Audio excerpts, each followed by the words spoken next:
Well, I don't think anything more needs said, but this year needs to end. And fast. Before we get started, this year has sucked, like legit, for a lot of people. It's been a hard year with losing a lot of people in entertainment, a lot of people in the wrestling business, and it sucks, straight up. So we wanted to take a moment, since there's so many names, there's no reason to even, it's going to be disrespectful to mention like everybody because it's not possible. But we here on the Popcast Network would like to issue our condolences to the families of everyone that we lost this year.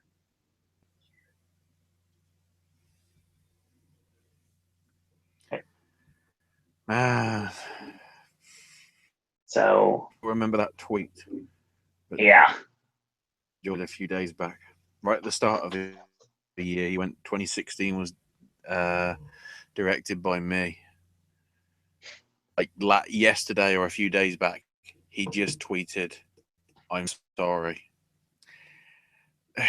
The weird thing is, because of course, if you know anything about Game of Thrones, you know a lot of people die. Right. But basically, we can technically say George R. R. Martin caused this shit. I think. He can apologize all he wants. He caused this shit. But now we must move forward because the show must go on. And let's discuss the final wrestling podcast we're doing here in 2016. Mm-hmm. I see Dr. Aiden Quinn is in chat. Welcome. We are live.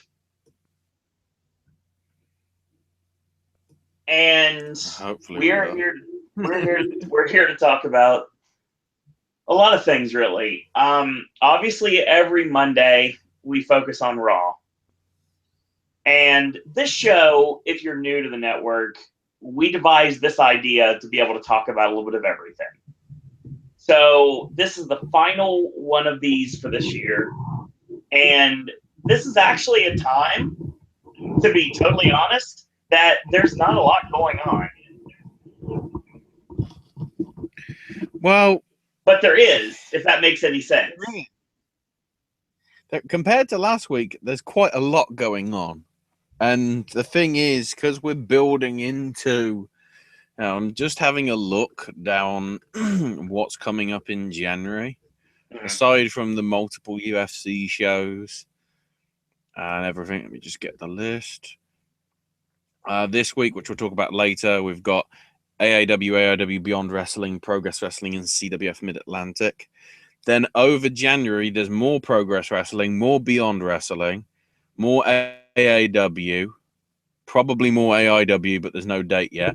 Rev Pro, On Point, Fight Club Pro, Freelance, Shine, Preston City Wrestling, CZW, PWX, Ring of Honor, Dragon Gate in Japan, AAA, C4 out of Canada, Destiny Wrestling, Alpha One Wrestling, and then on Rumble weekend, we've got at least also Smash Wrestling and Lucha Toronto, along with a doubleheader from Evolve. That's just in January. Jeez. Jeezy jeez. Yeah, there's a lot to talk about. Well, the reason I say that there's not much to talk about, because what we are discussing at this point is a lot of things that we normally do discuss, like TNA and What Culture Pro Wrestling. We're not talking about them today because there's no new content. Well, I'll run through TNA. Plus, there was new content from WCPW. Earlier today, they put up another Reloaded. Ah. So there are a few bits, but nothing substantial. It's not like a full loaded or anything, so. Right. So let's do this properly. Welcome to another edition of the Wednesday Wrestling Popcast. My name is Sir Owen. Joining me, as always, is Ashley. Let's talk about what we're going to get for you guys tonight. We're going to talk about Smackdown, 205 Live, and a lot of stuff going on in UFC. Lucha Underground, NXT, which is currently actually showing right now on the network, which I'm actually watching it, so I'm like multitasking. I'm king of multitasking. And Ring of Honor. We're also going to talk about news and rumors from around the professional wrestling world, and we're ending with a preview of New Japan Pro Wrestling's Wrestle Kingdom 11, which is next week.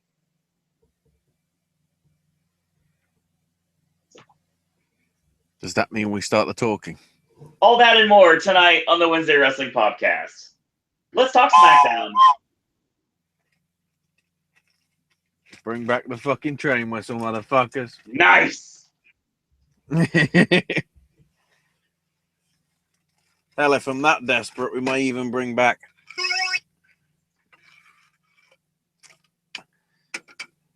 It's like the Christmas special, only we're a few days late. We're like Noam Dar, except not fucking creepy. We'll get to that in a bit. Nice. So first up on the docket, I believe was agreed, was SmackDown. That is correct. Which wasn't too bad of a show. It was all right. Except for the fact that you realise, why the fuck is Tom Phillips on commentary? I can't answer that. Tom Phillips just does like the announcing in between the segments. So it's like he's the host of the commentators. Pretty much. And fucking Dasher Prancer fucking Rudolph. I have to come up with something else.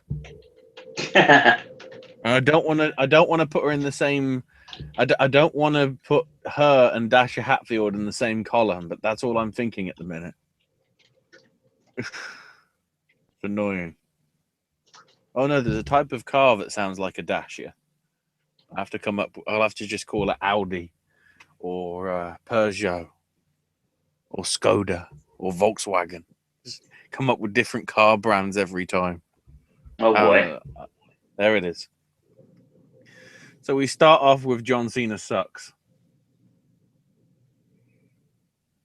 The great thing is, of course, Cena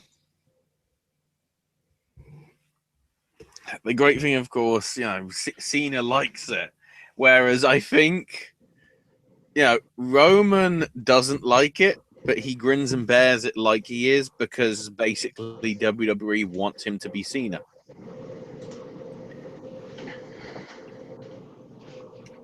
I bet Vince is, jerking off his hard one when he heard the bloody "Let's Go Roman sucks" chants on Raw last Monday. He must have been loving it. So Cena basically says, the crowd's awesome. CM Punk chants, of course, which Cena tries to dodge. Saying he thought the fans would be chanting "Go Cubs, go" because of everything that happened. Which, of course, splits the crowd because obviously some are Red and White Sox fans, so whatever. Basically, he hypes up the show. Yeah. Because Daniel Bryan isn't there, or Shane. There are no authority figures. It's just like, fucking deal with it, son. So, Cena is talking about, people are already calling me a part.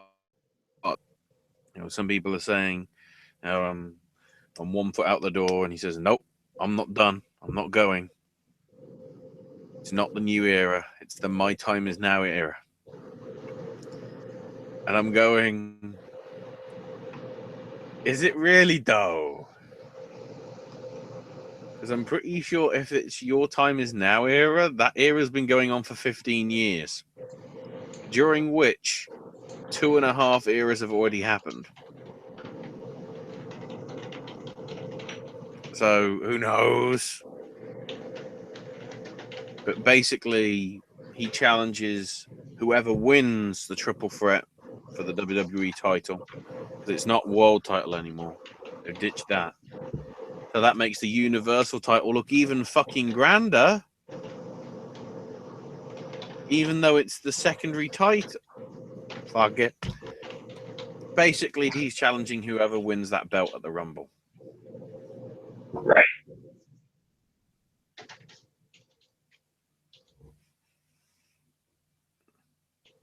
So, backstage, security are guarding Mrs. Locker Room.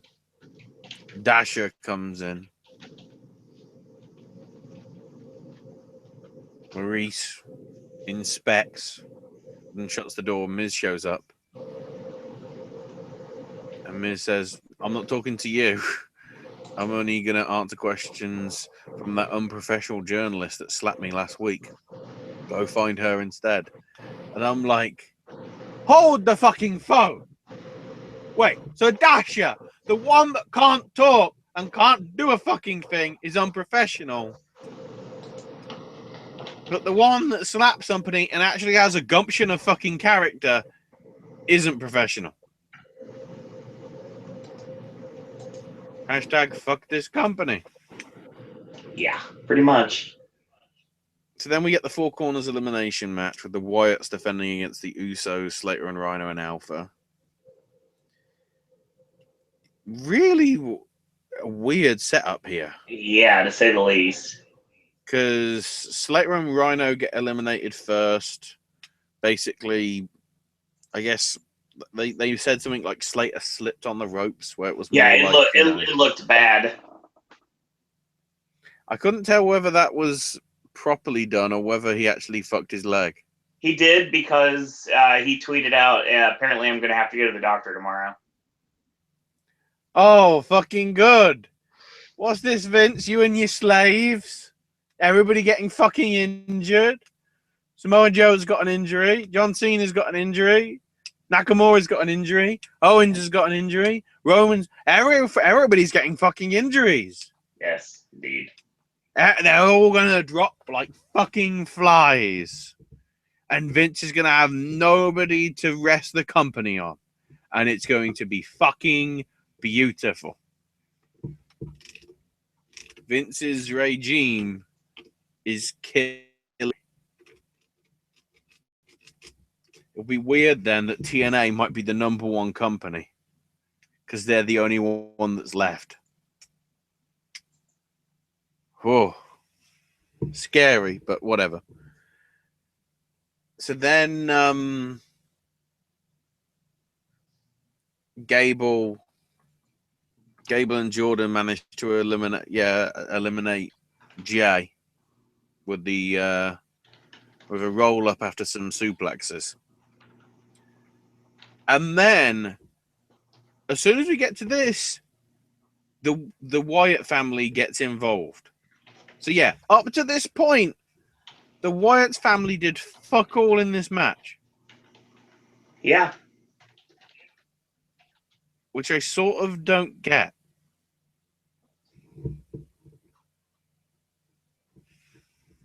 You know, everybody wants to see the two of them, and they're barely used until the latter, I'd say latter half. Is that fair? Yeah. Latter half of the match. You know, we get headlocks and all that stuff.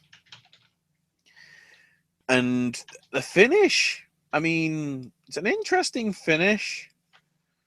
You know, it also makes you wonder why the hell the Wyatts got the belts in the first place. To be honest. And why Slater and Rhino got the belts from the first place as well. To be honest, I really think Slater and Rhino got the titles because they wanted something they wanted the shock and awe. They wanted the surprising underdog story. They wanted to end it properly with them winning the titles. I get that. When the Wyatts won the titles, I think Randy Orton just wanted to put American Alpha over. Because he lost clean as a sheet. Yeah. With bloody Well, Grand amplitude. technically it's Grand Amplitude, but from what I heard from JBL afterwards, because he's historian extraordinaire, just like with Moro, that's basically an Orton family move. Orton got pinned to an Orton family move that isn't the RKO. And that's the other thing. We didn't see a fucking RKO at all. Nope. And yeah, American Alpha, who have been treated like shit for the past 2 months, are all of a sudden SmackDown tag champs. Why didn't this fucking happen 3 months ago? Yeah, I find it weird that, like, but basically at the same time you had 2 angles on SmackDown where it was Baron Corbin and American Alpha suddenly got injured and then were wrestling the following week, not injured. It's true. So it's like, why the fuck did it happen? I mean, it was a solid match. I liked when we got to the end and we got rid of the Usos. I mean, I didn't mind what we had, but here's the point: like, where we go from here? American Alpha do not have a built-up challenger that they can use after the Wyatts get their rematch.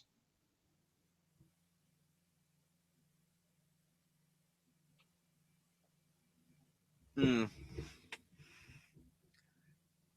mean, I'm guessing Rumble. Yeah, I'd say so, but there's no tag team. Well, I mean, the answer I want to see happen: American Alpha retain at the Rumble on SmackDown.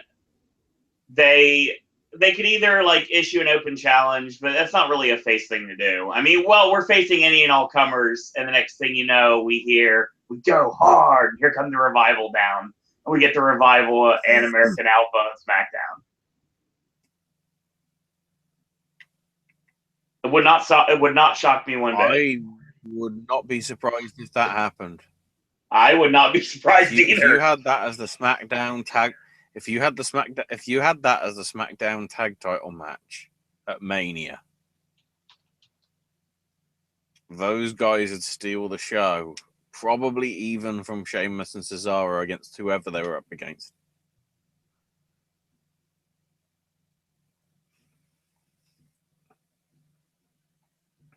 And in that respect, every single match on that show might have somebody that hasn't even been with the company for 5 years. I can easily see that.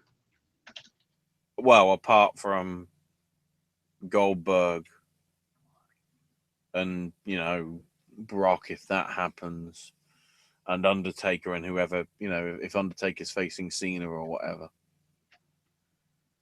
We'll see.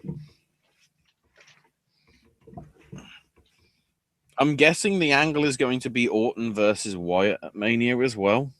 I mean, Luke Harper is going to have to be involved in this as well. So, I mean, this is going to have to be what ends up finally turning Bray Wyatt face. I think Luke Harper's going to get kicked out the group. I think that's going to happen too. Because they'll say, he's the one responsible. Randy Orton's a true family member. And then Orton goes, RKO from out of nowhere. Reveals it was all a ploy. Why the fuck would I have red in my eyes? Oh God, that shit. And that's how you build to the WrestleMania match. So for 3 consecutive years, or 4, I guess, he gets Cena, Taker, Dwayne and Cena, and Orton. Mm-hmm. And he's still not going to be fucking over in terms of WWE's booking. So ridiculous. Also, technically, because he wasn't wrestling tonight, that isn't Bray Wyatt's first title win. No. Technically. Because if it's under Freebird rules, I can't classify it. I mean, once again, like I said before, technically, I'm a tag champion if you want to use that mentality. Or I was. Yep. Yep.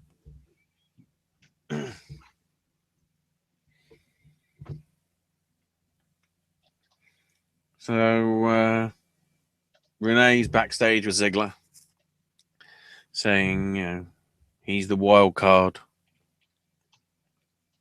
because it's the wild card weekend, whatever the shit it's called. Whatever. How many times is that mentioned? Because I don't recall that being mentioned when I was like paying attention. So he said it 2 or 3 times. Okay. And the commentators obviously did it, part of Wild Card Tuesday or whatever. That's a TNA mindset right there. So Dasha's being interviewed, Dasha's interviewing James Ellsworth. And she's like, does it bother you that people make fun of you? And Ellsworth's like, no, I sort of get it. I'm scrawny. I'm only 150 something pounds. I ain't got a chin. Some of the times it, disheartens me. But I'm better than that. All of a sudden, fucking Carmella comes in and goes, you do know, Dasha, that by asking these questions, you're making fun of him as well.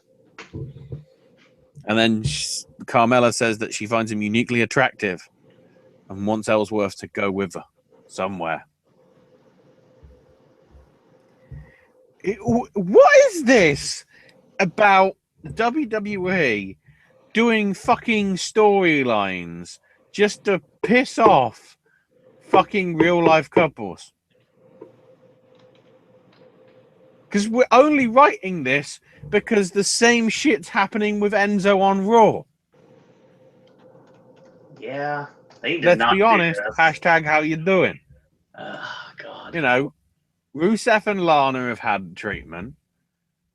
Emma and Zack Ryder have had the treatment. Paige and Del Rio had the treatment. Carmella and Enzo are having the treatment. What's the other one?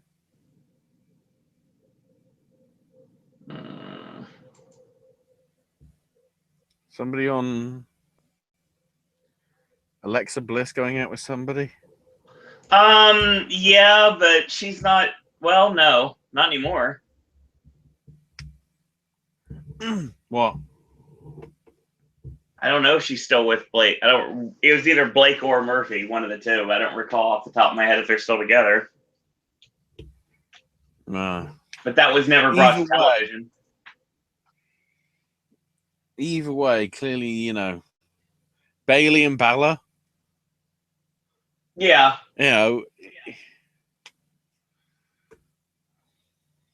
Charlotte and Bram. Yeah. Apparently, we've got to bring real life stuff in every fucking time. When it's with Miz and Dean and Renee, it works. It's like Renee isn't a substantial character, she's a peripheral.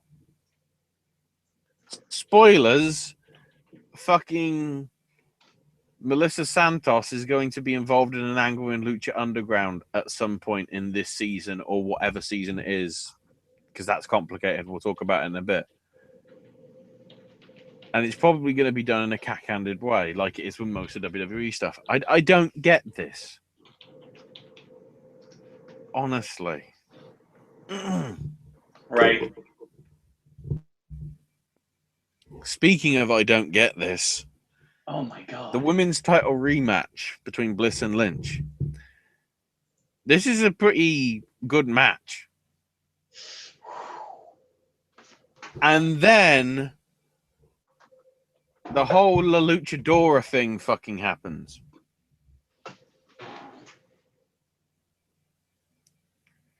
The great thing is, she storms out immediately and pulls off the turnbuckle pad. Right.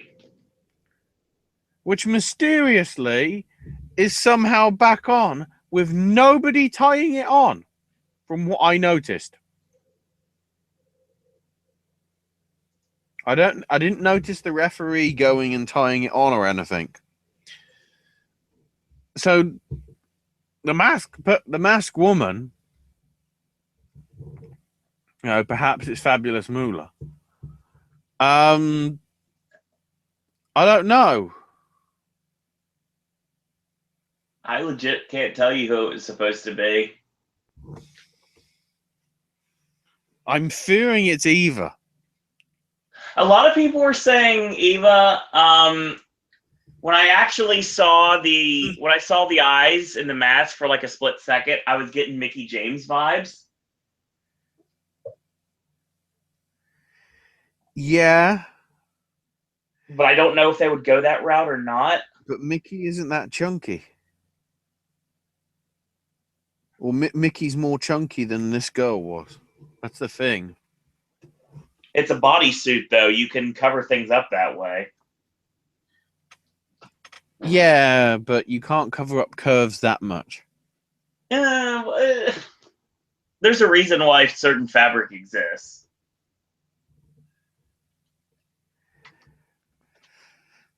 So yeah, basically, the luchador gets involved, throws Becky into the ring post and whatever. Alexa Bliss hits a DDT, apparently with a fucking dislocated arm. So I guess we can add that to the list. She's double jointed. Yep. Can we bring up the fact that Becky Lynch somehow, some way, is the female Pentagon Jr.?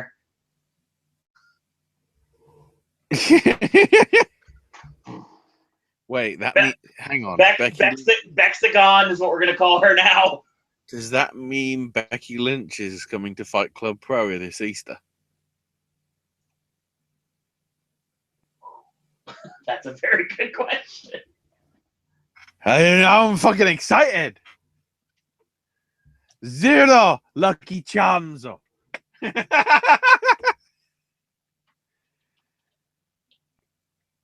Oh. Yeah, but I think the long-term run is Becky isn't going to turn evil and murder people. No, probably not. But yeah, that's a very interesting and unique way to do a finish like that. Because you look at that arm, it looked like it was broken. But yeah, apparently Alexa is double jointed. So that's the only way you could really pull off something like that without legitimately breaking someone's arm. Yeah. So afterwards, Dasha asks Alexa, luchador, and Bliss goes, perhaps it's Sasha Banks. All right. And then she's like, well, it's clearly somebody. Okay, if they said the line, it's clearly somebody bigger than Sasha Banks, then it possibly is Mickey. It might be.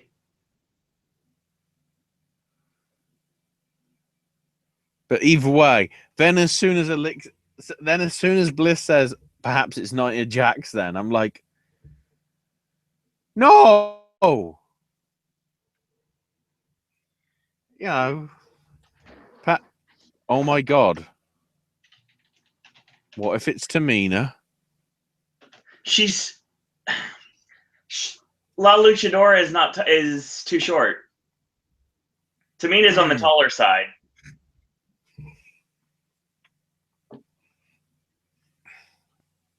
Yeah. Who knows? That whole luchador thing, they need, in order for it to make sense and build tension, they needed to unmask her there and then. Not. I thought they were going to, and they were going to build to something like that would reveal the new program. Nope. I'm trying to think if there's anybody on NXT that it could have been as well. They're stupid if they bring up anybody else at this point because, my God, they don't need to. Trust me, Vince is stupid. I know. I saw how much time. He's the one that actually sees World of Sport as a threat. You know, if everybody sees it New Year's Day and goes, "Yeah, it was sort of shit," all of a sudden Vince putting all this money on for a tournament that nobody's going to give a fuck about in a month after it's happened is going to be a bit stupid. Well, we've talked about this before on the show, but I will state pretty much the obvious. They didn't go after all the British talent that they could have brought in. Yeah, it's just like the cruiserweights. They forgot a British guy. You know, a British guy that kind of did well in the Cruiserweight Classic and then suddenly gets forgotten about because he was in the Cruiserweight Classic. Very true. Yeah. All I have to say is, where's my lightsaber? Wow. Ugh.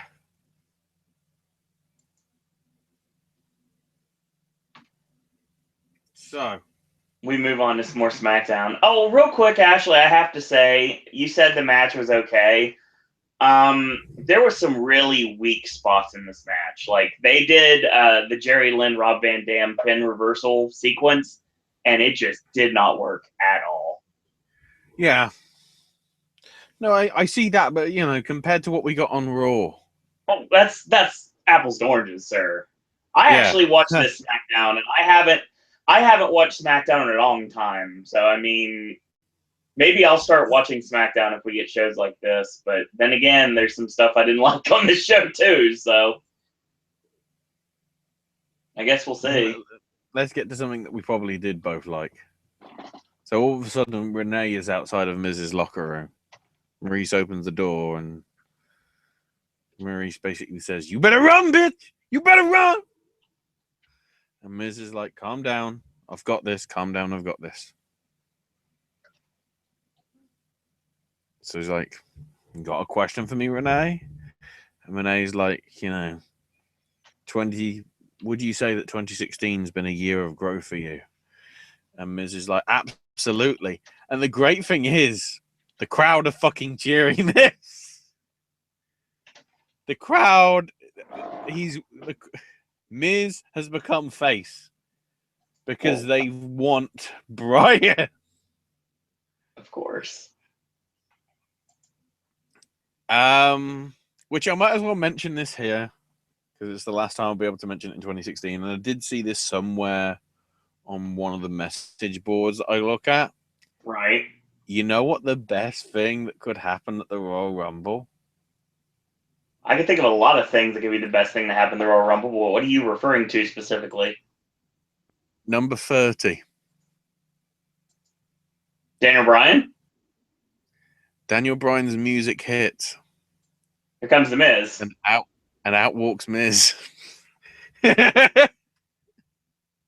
Just having dropped the Intercontinental title. I honestly think the feud between Bryan and Miz would be for the IC title. I think it will be too. Probably.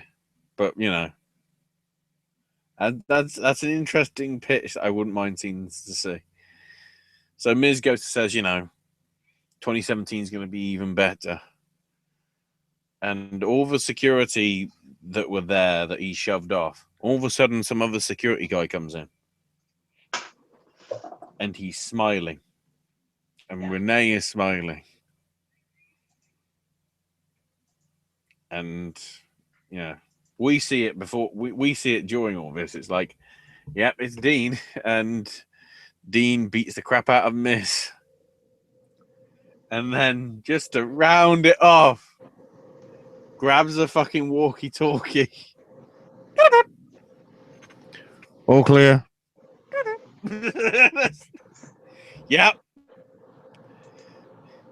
He, in those sort of segments, he is very Stone Cold-esque. Agreed. He's got the right, you know, considering the debacle of that podcast a few months back. Oh, God, that was terrible. You know, it was...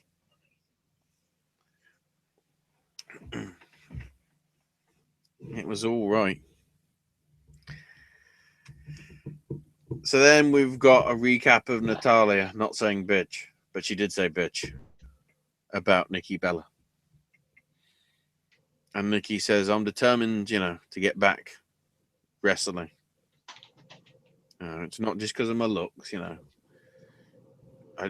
wasn't my looks that made me come back in 10 months from a career-ending injury. And, when you find out that WWE don't like women with fake tits right now, and Nikki's got 2 fucking giant ones, it's like, perhaps there's a double meaning here. Also, can we note Bret Hart being a cunt? Yeah. Oh boy. Bret tweeted out saying, Nikki's pretty damn awesome. Oh, so Natalia, who's part of the Hart family, apparently isn't. So the whole angle with you being with her when Rick was with Charlotte, 6 out of 10? Huh? 4 out of 10? Who the fuck knows?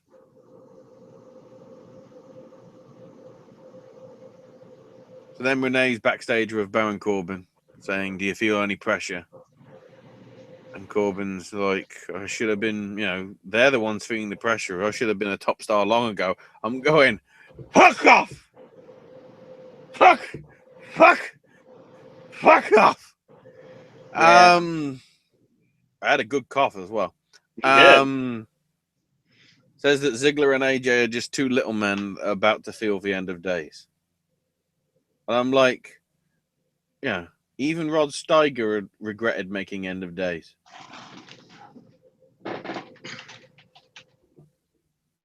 So then we get the triple threat, which actually was just, it was sort of midway through a standard rubbish triple threat and AJ versus Daniels versus Joe from TNA 2005. Right. Because there were quite a few bits when we had all 3 guys doing stuff, whether it was double teams or just, all that sort of thing. We had the giant spot through the table onto Corbin. Then we had Corbin fuck up the bloody pinfall break. Yeah, that was bad because they blew the super kick as a finish because AJ had to kick out, because if he didn't kick out, he would have got pinned. Yeah. Baron fucked it up. That's why he'll never be champion. Hashtag fuck Baron Corbin.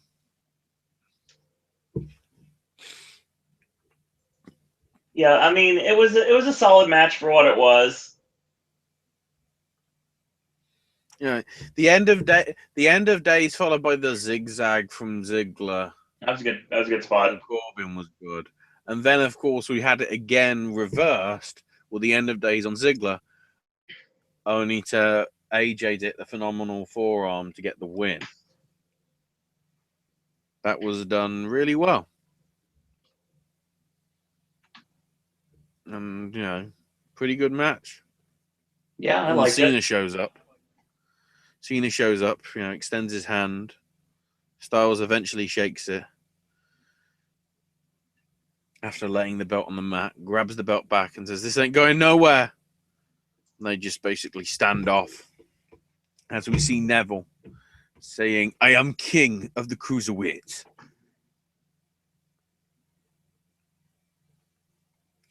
That's the annoying thing now about SmackDown. We always have to go off the air with a promo for 205 Live. Yeah.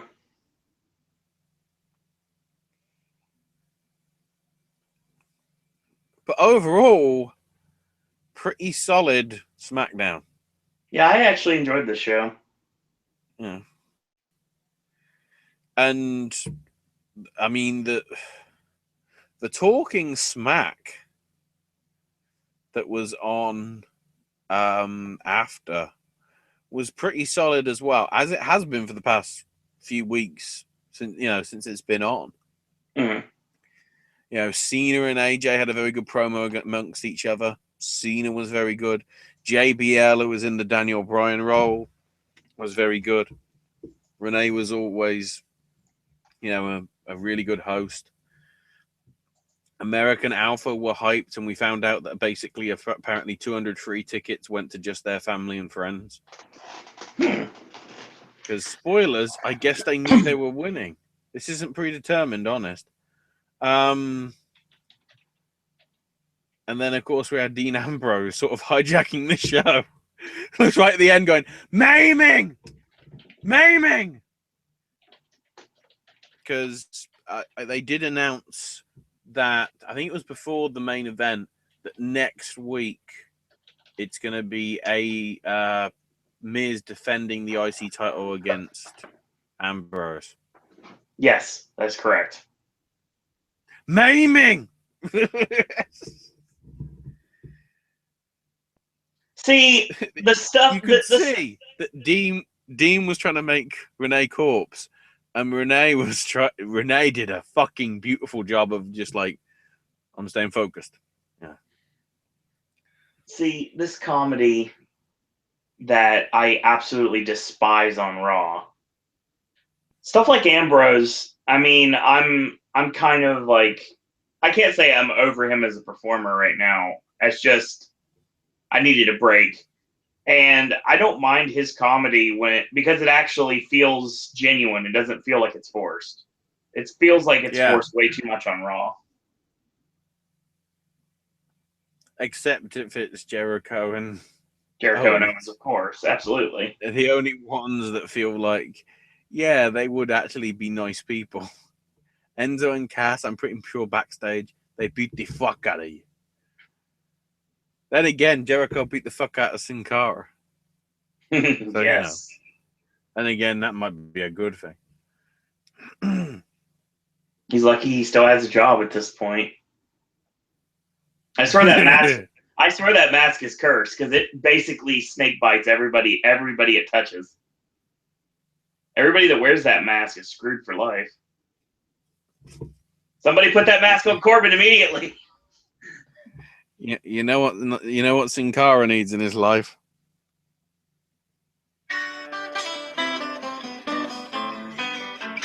Sin Cara needs a to be continued moment, and then he's gone. I thought you were saying Sin Cara needs to go to the temple, but I was like, no, that wouldn't even save his career at this point. I don't even fucking know what's going on with that fucking temple. We'll get to that. Yeah, we'll get to that later. That's obviously all you. Shall we roll into the best WWE product of the week? Let's go to 205 Live next. Oh my god. Yeah. Austin Aries. And it's not just because Austin Aries, Corey Graves, and more are awesome as a trio. Because we actually had some good stuff. First off, we had Cedric Alexander with Alicia Fox. Fuck that storyline. Ignore that.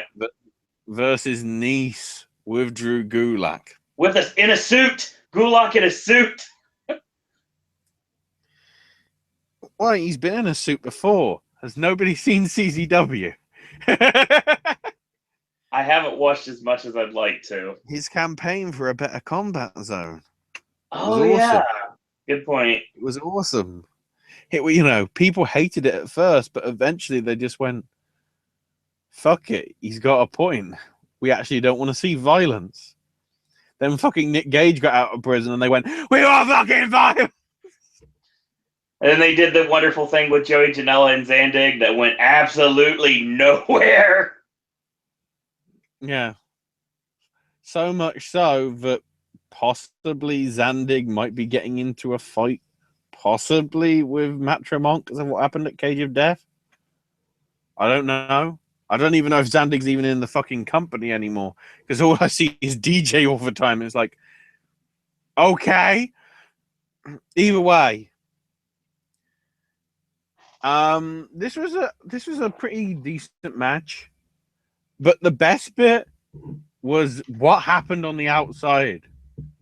Alicia gets angry, and in a weird subversion, channeling Eddie Guerrero, Gulak just falls to the floor and goes, "Ref, ref, she attacked me. She attacked me. She threw a shoe at me. She threw a shoe at me. She hurt me." And the ref's just like, "Go to the back. You go now." Yes. That, you see, that's something new and innovative. I love it. Nice gets the win. Showtime. With his, yeah. With the knees up Bumpsy Daisy. Dear Lord, that was a stiff palm strike. It looked vicious as all get out. The Showtime. Smackdown. Showtime. And then, of course, Noam Dar shows up because why not? Yeah, Alicia's backstage. Like, clearly, we're waiting for the fucking cue. And Noam comes in and goes, "Hello." You know, hands behind his back as he always does. "Hello." I don't know why I've got my hands behind my back. I'm not on camera. I don't know either. You. I'm getting. It's method. It's method. I'm doing it. I do it. Hello, Alicia Fox. which is. There's something about the Scottish accent that makes you sound creepy. Oh my God, it does. No wonder Grado's fucked. I don't believe he's not working. I don't think he's working the January TNA tapings, and I think it's Galloway. We'll get to that. Dave told me so, as well as yes. as well as some other Scottish bloke that looks a lot like Neville. Yes. So yeah, he says, you know, "I know Christmas has come and gone, but I got you a little present." And I'm expecting, right, it's mistletoe. So many things. He's too fucking cheap. All he could get was fucking holly. What the fuck is this? Is this Molly Holly? Is this hardcore Holly? Is this Crash Holly? Holy shit. So as soon as I saw the holly, I'm like, slap him because he got the wrong fucking thing. Thankfully, she did. And once he did, he just did the dirtiest fucking smile. Yeah, that was bad. And he's like, "Oh, can I have it?" It was like, "Thank you, sir. May I have another?" And then second slap, she walks off. And Noam's just like, "Oh, Merry Christmas to me." Okay.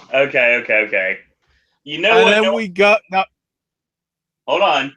Ashley, you know what Noam Dar reminds me of now? Remember the Wade Barrett gimmick we came up with a long time ago on Raw? I'm trying to remember. Wade Barrett seeing adverts for his movie.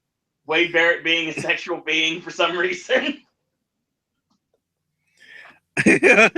Oh, your sexual obsession with him? Yeah. No.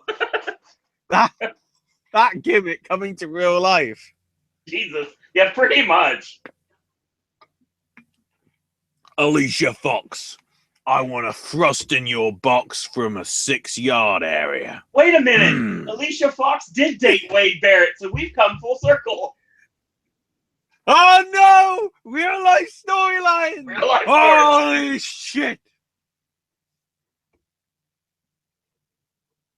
But yes, continue. 205 Live.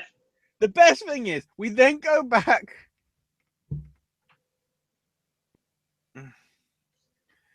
We then go back to the commentary desk. Austin Aries is just open-mouthed. And just always like, "What have you got to say to that?" Austin's like, "That's either really awesome or one of the creepiest things I've ever seen."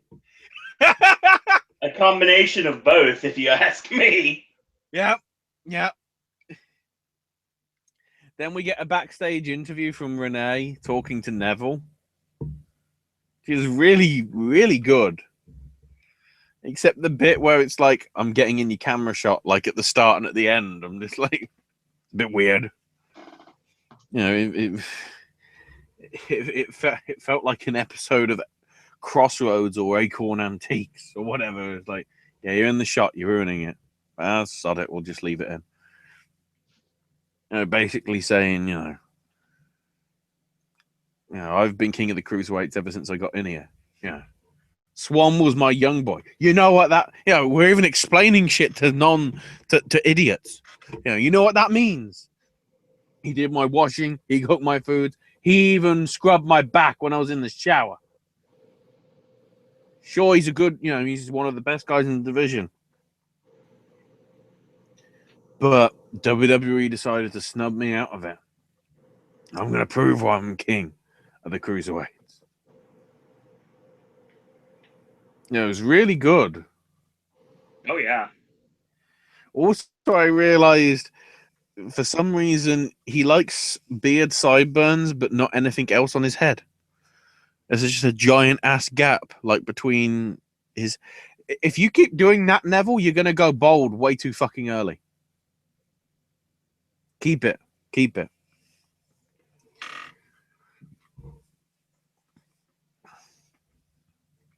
So then, the debut of the former Prince, Mustafa Ali. Yes.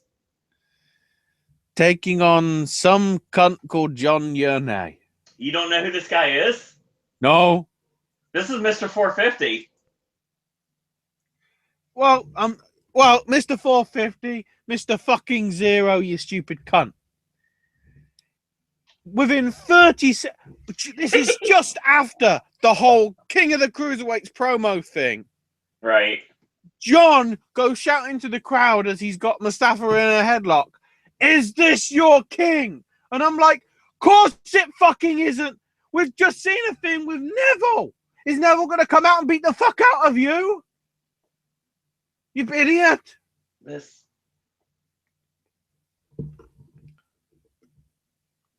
Thank God Ali hit his reverse 450. Oh yeah, he was gonna hit the imploding 450. And one thing Thank God. I'll give Austin Aries 100% credit. When 450 decided that he wanted to get hurt in the middle of the match, Aries calls, I think he pulled his groin. Because that leg just went limp, because it totally did. Yeah. And kudos to him for finishing the match, but yeah, he ain't coming back. Yeah, Mr. 450 is truly Mr. Zero, because he got fucking injured doing a job. Speaking of 205 Live, the Bollywood Bucks,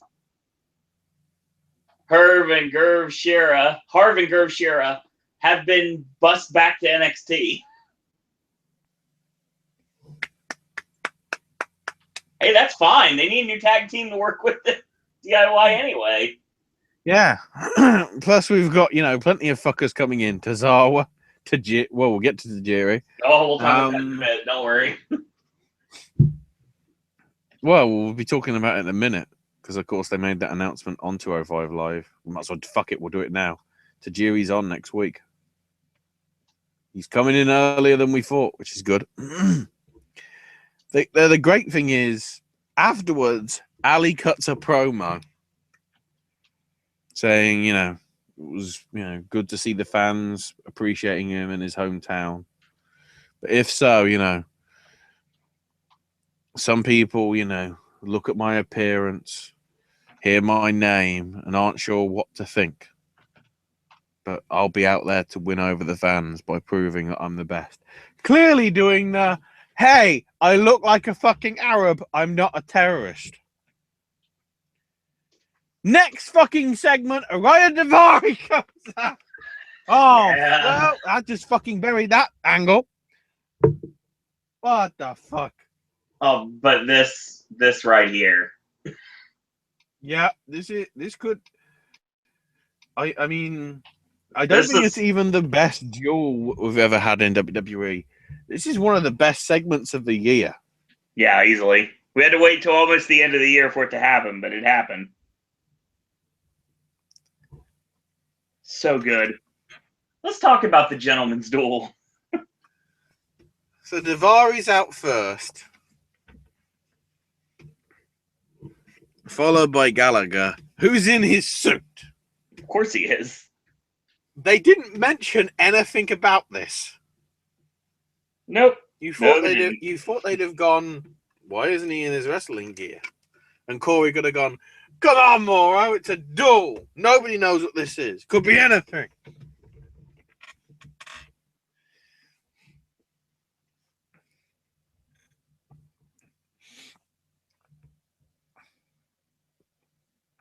So,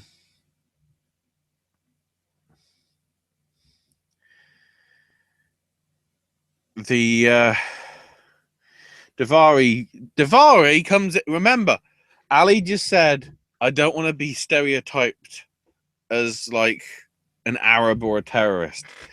Fucking Daivari speaks Arabic. Great fucking writing there.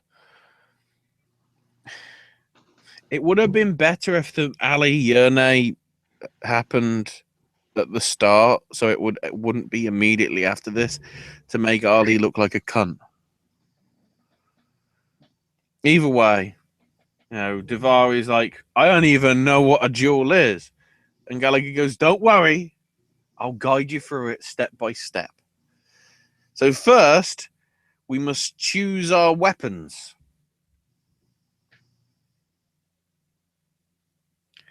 The stupid thing is, and this is the write-up from WWE.com, they say that they choose each other's weapons. Wow. That isn't how it fucking went. No. Did they not watch their own fucking product? Probably not. Either way. So he goes through the weapons. He says, we've got a frying pan. I'm trying to remember what we had next. Fuck it. I'm going to WWE YouTube thing to actually get the actual list of weapons. Oh, I have them. Don't worry. Because I was thinking to myself, so many of these things feel so much like a Cluedo thing. You want me to give you the list? Oh no, that's the other thing as well. Before I mention that, Daivari in the promo bit that they did beforehand said that he's done more than his brother Sean Daivari ever did. So are we like building to a Daivari versus Daivari thing here or something? I don't know. Yeah. I've got the list, Ashley. You don't need it. I've got it. No, I'm getting the pictures. So yeah, so we had the frying pan, right? Then the rope, and he's like, "I bet you know what to do." It's sort of obvious what you do with that. Then we have a lead pipe, and by lead pipe, what we mean, this fucker is 4 foot long. It looks like a black PVC pipe, is what it looks like. Then we have an umbrella. Take note of that. We'll get to that later. We'll get to that later. No. We need to make it saying umbrella, because guess what it fucking says on WWE.com? What does it say? The umbrella was a kendo stick. Oh, WWE not knowing. Secretly, yes, it was. Yeah. Because an umbrella wouldn't have fucking broken or made noises like a Singapore cane. But it was clearly a fucking umbrella. Yes, exactly. Why you say it's a kendo stick? Then we got the wrench, and I don't know whether this was written or Jack did it himself, borrowed from my old friend Colonel Mustard, the candlestick holder. Yes! I have a feeling it was improv. That does not sound like something that the creative team could have came up with. Oh. And then, and then right at the end, a kettle, because, quote, Everybody loves a good cup of tea. Of course. I can swear somewhere William Regal's watching this and fucking smiling his ass off. Oh, totally. He's got to love this. So then, of course, per dual terms, they have to put their backs to each other and walk 10, and then they realize they're in a wrestling ring. So he goes 5 paces. And then we duel, and the first one that gives up loses. So they start counting, and of course, Davari just turns round, waiting for the count to finish, standing still where he is. And just as, 5 happens, Gallagher ducks, manages to smack the umbrella into Davari's ribs.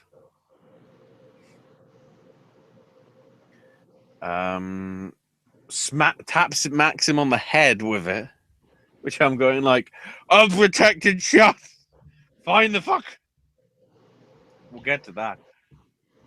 And then he like snooker cue sort of goes for like the backside, and he just goes like, "No, I'm a gentleman." So then Davari starts to beat the crap out of him. For a minute, I thought we were getting a table spot, but we don't. We just get, we get the gentlemanly drop kick instead because Gallagher recovers. Davari runs, and Gallagher wins, but still in the sort of Duchess of Queensberry fists up pose. Yes.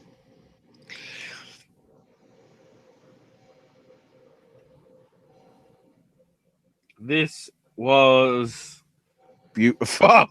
Yes. I loved every second of this. I didn't get my pugil sticks or anything, but I enjoyed what I did get.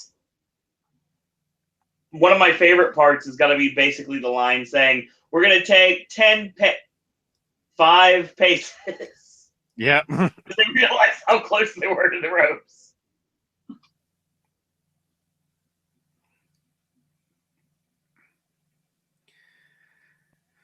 So then we come to WWE's match of the week.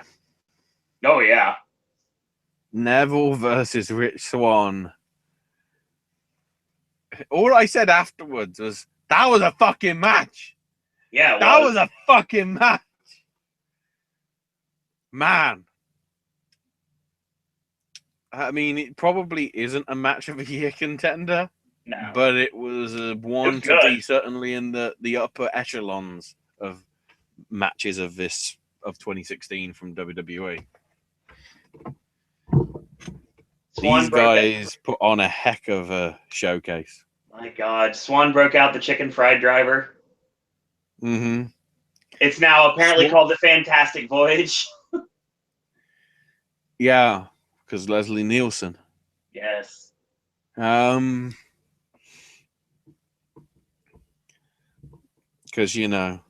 Leslie Nielsen was,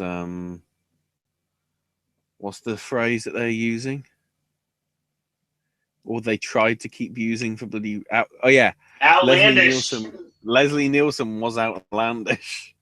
I'll give them credit. I don't recall them saying the word outlandish in this. No. Morrow said athletic. Yeah, he did. Did they just do that to piss off either Mr. 450 or Jeff Cobb? I don't think it was Jeff Cobb. I'm pretty sure both of those have those pseudonyms. Well, not pseudonyms, but nicknames.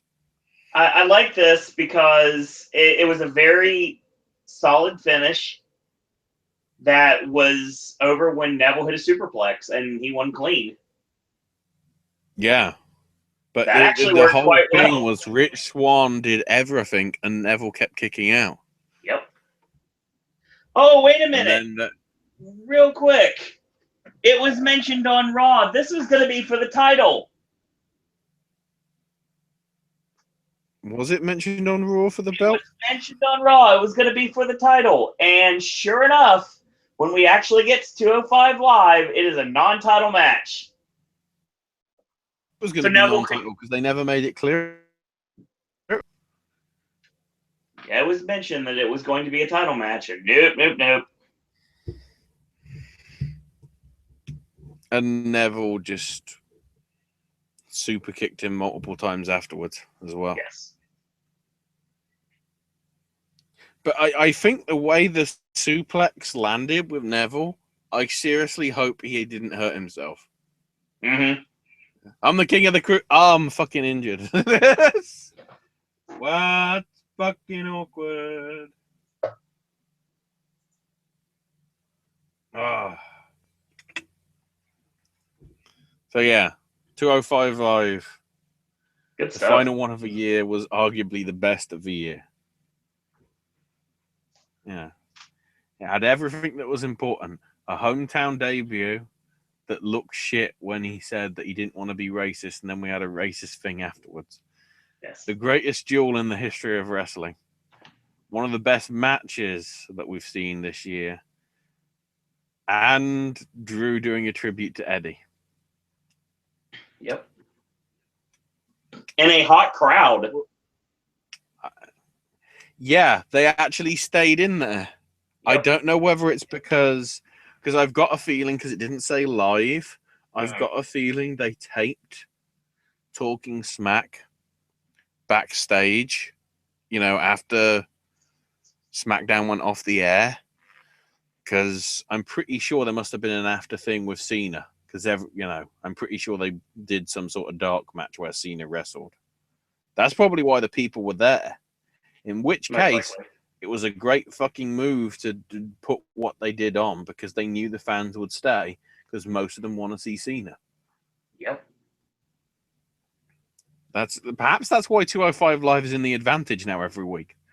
Because if Cena doesn't wrestle but is just on dark matches, the crowd's going to stay. Yeah, for sure. So yeah, very good. And the only other WWE stuff that happened this week, main event on the Raw tapings, of course. Nice beat Lindsay Dorado. Probably would have been a good match. Mm. And then speaking of good matches, Titus O'Neil beat Darren Young. Why the fuck is this still happening? You want to? I don't know. Let's talk about the house show at Madison Square Garden on Monday night. MSG. So obviously this was before the Wyatts lost the tag titles. There was a tag team turmoil for the SmackDown tag belts. Rhino and Slater started off with the Ascension. Ascension got eliminated about 10 minutes with a gore. Here come the Usos. Mixed reaction. They hook the tights of Slater. They get the roll up. Fandango and Tyler Breeze come out because they're awesome. And they get super kicks. And Samoan Splash ends that. Here come the Wyatts. They get the Samoan Suicide Dive. Usos eliminated by Sister Abigail. And then Gable and Jordan came out. And Orton with the RKO and Chad Gable. They went about a half hour, apparently. Alexa Bliss retained the Women's Championship over Becky Lynch with a bridge. And Kurt Hawkins and the Vaudevillains defeated Apollo Crews, Jack Swagger, and Mojo Rawley. Right. Okay. Apollo pinned Hawkins with a cruise missile, and then Hawkins got on the mic and called the fans losers. He said, I got screwed. That's a fact. I'm not going to leave till I have another match. Here comes James Ellsworth in a neck brace and super kicks Kurt Hawkins to win a short match in 10 seconds. James Ellsworth has won a match in Madison Square Garden. Yes. Dolph Ziggler defeated The Miz in what seemed like it was match. James Ellsworth, to me, is still more fucking relevant than Braun Strowman. Oh, yeah. Intercontinental title was not on the line. The Miz lost in a steel cage to Dolph Ziggler. This sounded really They good, kept by the way. advertising that as a steel cage match for the belt. All of a sudden, it just went, no. So, all that hype was for fuck all. Also, before I forget, because we're talking about interbrand stuff that happened, 12,000 people were in a sold-out Raw on Monday. Okay. SmackDown's attendance was 13,000, and it was sold out. How the fuck? Yes, they were in the same venue, too. Same venue, two different attendances, but both were sold out, even though they didn't change a thing about the bloody set. That's what happens. I'm getting my dinner. I'm fucking confused. Dolph and The Miz started off with the cage lowering. Miz gets on the mic. He runs down New York. He says LeBron James called him and said they'd never play for the Knicks. He puts over Cleveland, and Ziggler is kind of like, I don't know, maybe, sure, because they're both Cleveland boys, obviously. Miz participation award to Dolph and to New York itself.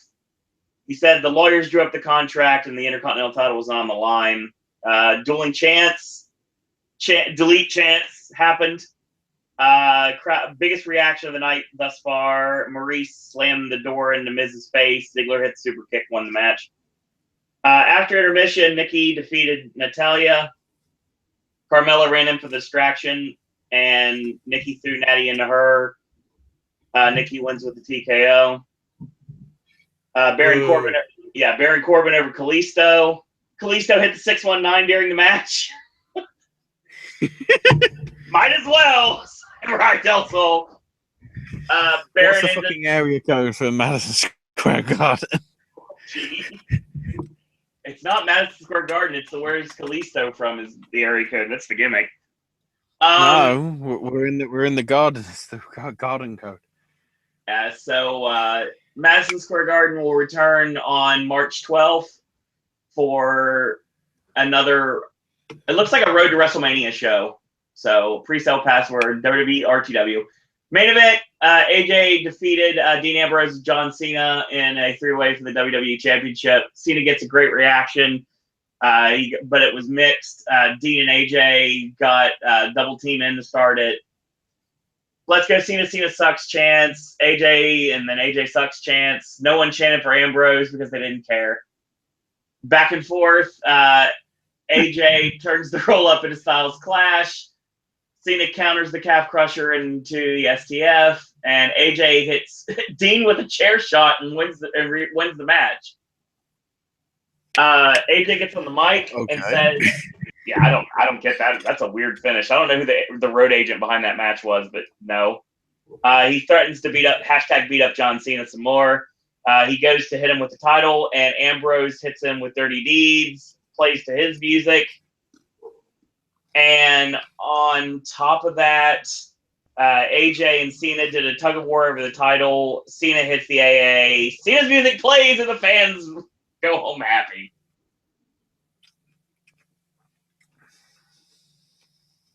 So yeah, that's Indeed.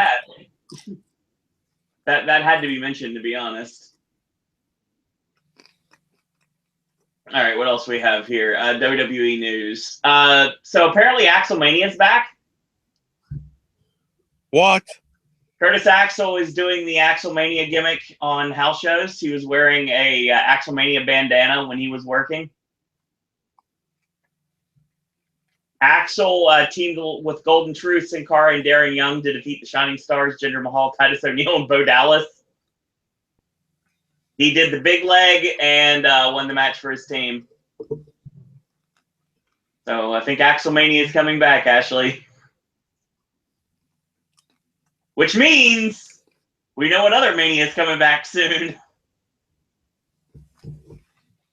Kirby?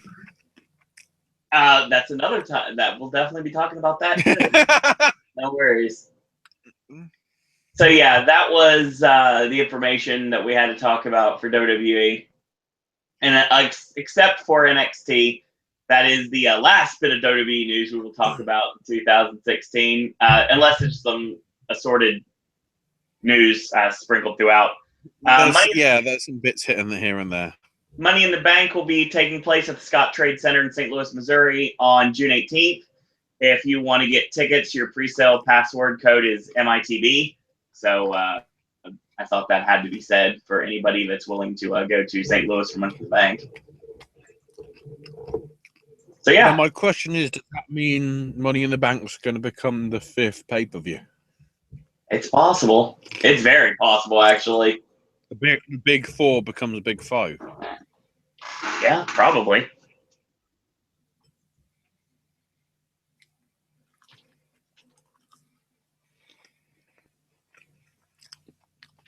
Which means Money in the Bank's going 4 hours. Oh, God, I hope not.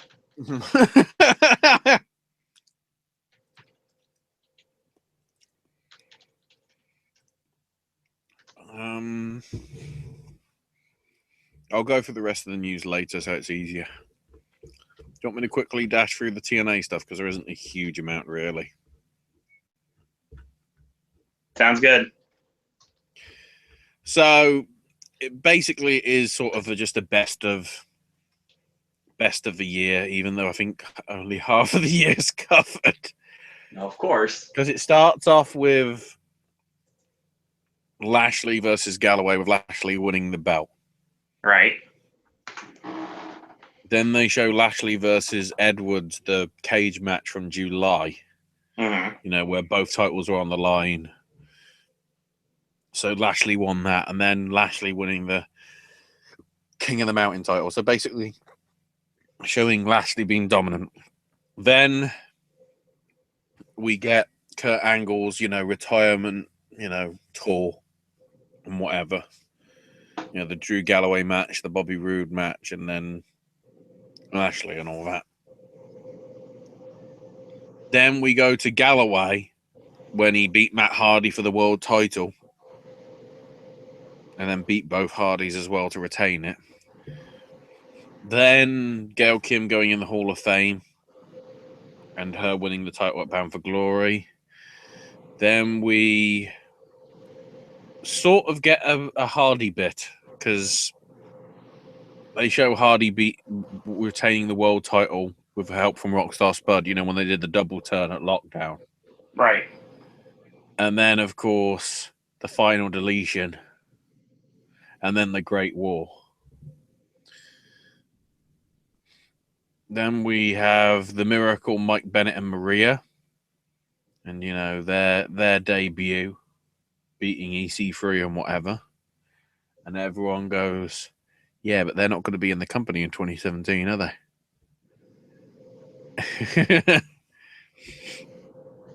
Then we got the debuts of Aaron Rex and Moose. And then the debut of Cody and Brandy. Then Decay. And how they got the belts.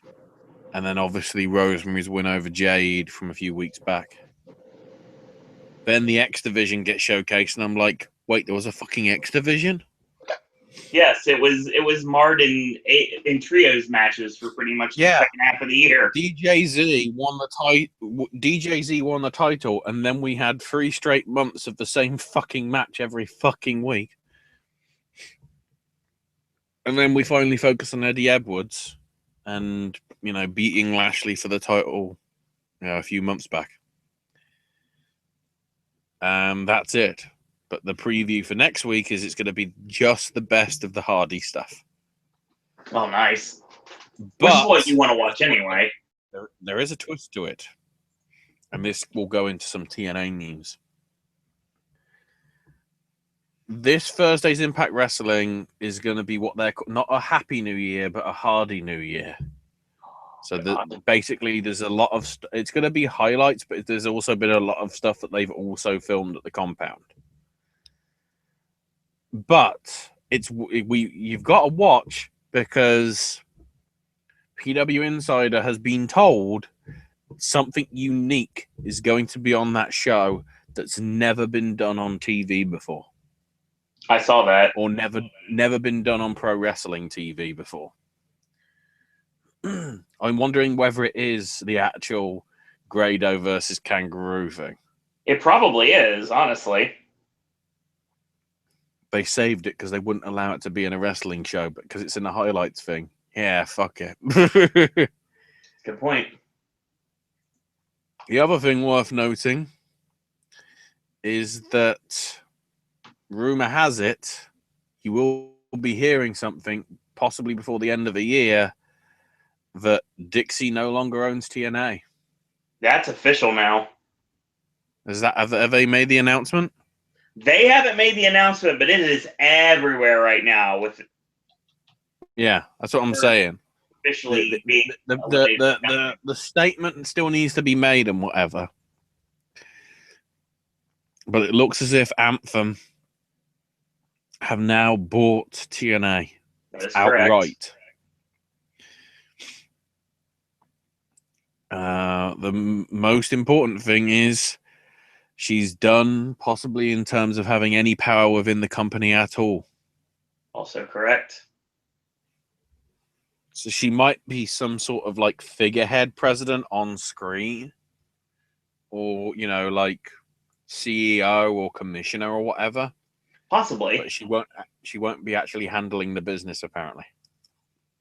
And apparently the guy that is actually in charge of TNA now apparently gets along with the boys really well, and he's a welcome change. Kind of like when Kip Fry took over for WCW and started offering bonuses for like great matches and everything, and that was after Bill Watts banned the top rope being used and having no mats around the ring for protection. I mean, it was like a welcome change. So it seems like this guy's going to be good for the company. And kudos, because TNA really does not need to falter anymore. I want to see TNA land on their feet. I really do. I'm guessing we're probably going to have Cody in for those tapings as well. For the January shows? If the tapings start January 5th and are going on through to the 12th, right. And we know Cody's doing WCPW on the 5th, 6th, and 7th. Right. There's plenty of opportunity for the last few days of tapings for Cody to actually do stuff there. Oh, yeah. I could easily see Cody showing up in at least a couple of the tapings towards the end. Especially because the Ring of Honor stuff isn't till the following weekend. Right. From what I remember.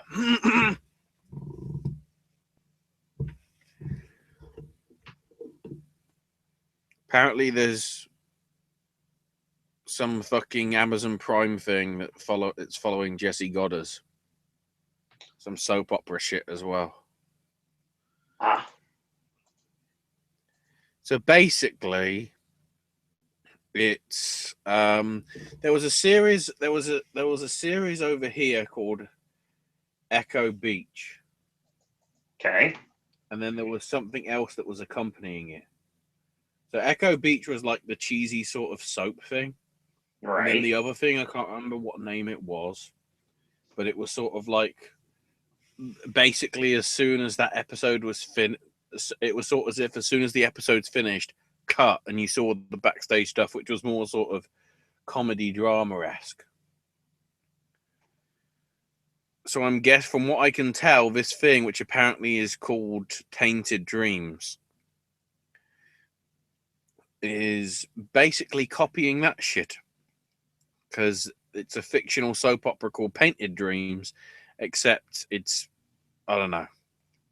I won't be fucking what. I'm going to check if it's on my Amazon Prime. And if so, complaining to Amazon as to why it's on my fucking watch list.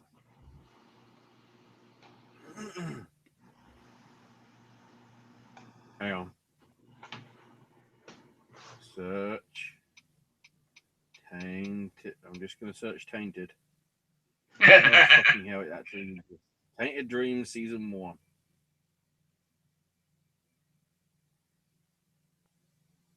There's 8 episodes. Oh, just like the fucking UK thing. Yeah. Yeah.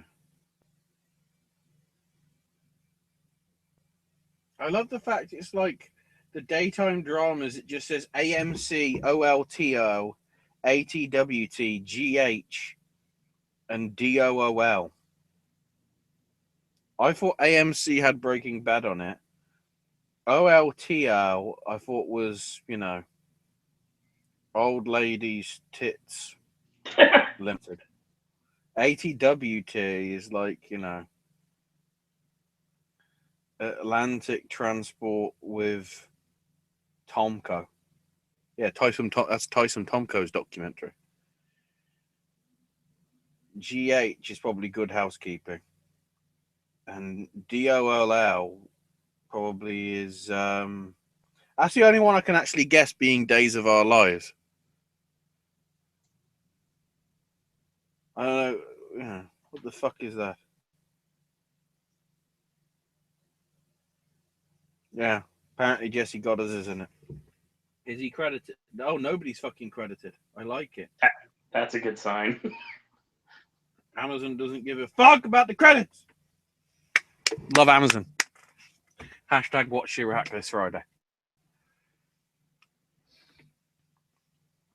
And then after you're done, watch I don't mean Jacques Chirac, the former French president.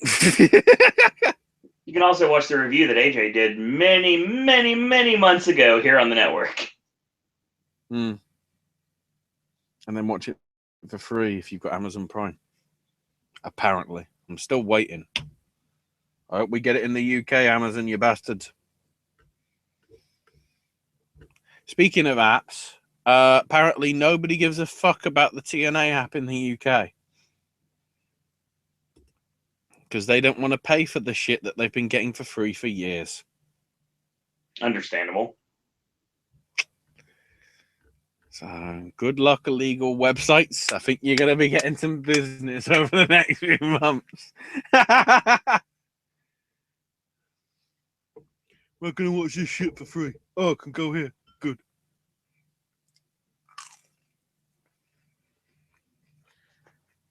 So is that our WWE news before we move on to what's going on in UFC? That's the TNA news. Or most of the TNA news. I think there's some bits from Monsieur Dave. There's probably some other stuff from the daily updates, which I haven't looked at properly, but I've got the notes for, mainly because I need the prep for the UFC stuff, because holy fuck, there's a fuck ton of fuck that happened in that fuck.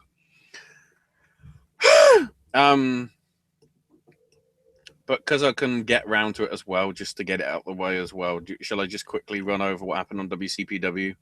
Yeah, because I didn't have that in the setup for the show anyway, because I didn't think we had anything. We had James R. Kennedy being interviewed outside the building after match 2 of the best of 7.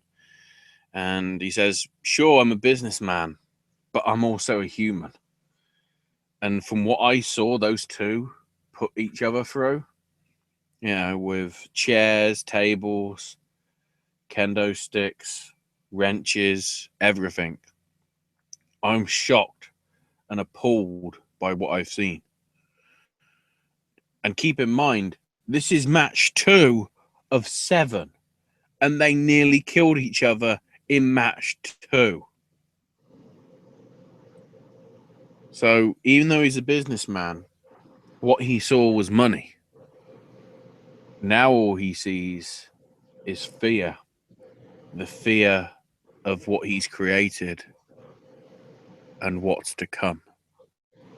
And, Kennedy, this is a fucking incredible promo from Kennedy. If you are interested in WCPW, please catch it because it is brilliant. And proves now why Kennedy should belong in WCPW. Because at the start, I was like, why is he here? I've been trying to tell you, man. This one promo alone proved why he's here. Take a note. Joseph Connors. He isn't even shouting. And James R. Kennedy is over. Oh, yeah, big time. We then get the full match from Pro Wrestling Magic of Rhodes beating JT Dunn to retain the internet title.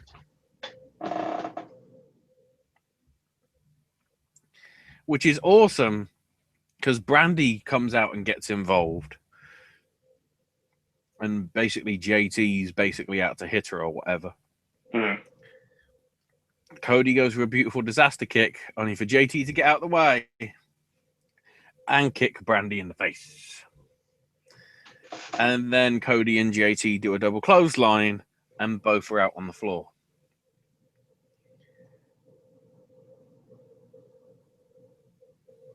This is where I actually need to go to Joey Ryan's YouTube channel. That's always a great place to go.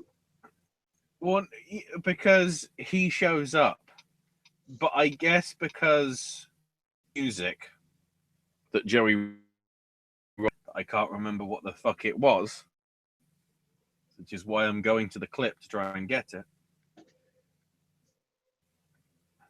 Because this is clear. Oh, that's it. Oh, I'm actually seeing it here. Brandy. There's the beautiful disaster. Oh, bang, straight to the face. Double count out. Well, not double count out. So both are on the mat. The ref's doing the count. And then all of a sudden, Guardians of the Galaxy hits. Is that Joey comes out Pina Colada song? Yes. It's Escape. So Joey, that's Joey's entrance music, I guess, on the Indies. That's amazing. I'm not gonna lie. They badly dub it out of the. Oh, I just like the song. I know. So, but they do a bad way of dubbing it, but obviously they have to because royalties and all that stuff. Shout out to Rupert Holmes. And he sees Brandy on the mat there, like, oh my god, she's in trouble. I know what I've got to do.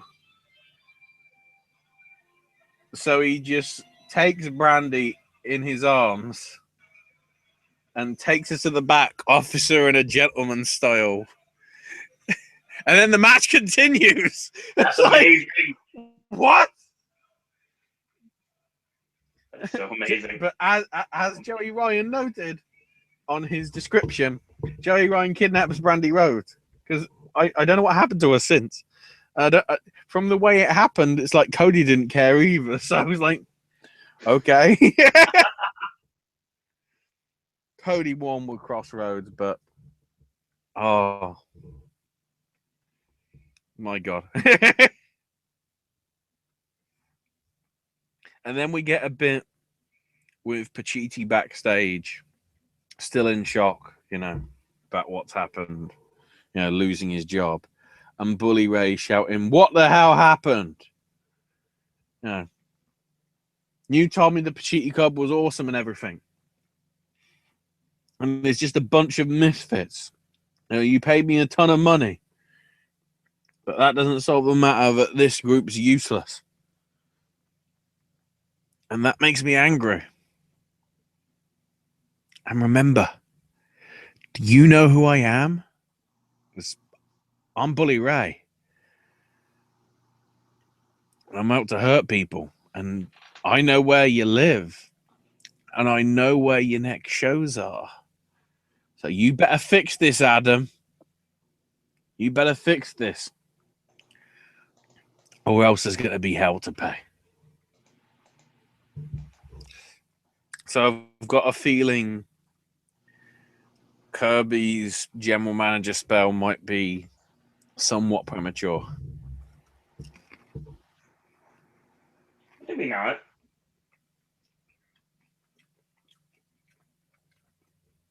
But I guess it somewhat needs to be. And then they hype up Kirby Mania. Once again. Still no word on actually whether he is actually going to make it for the show. I'm sure he will. Cody doesn't.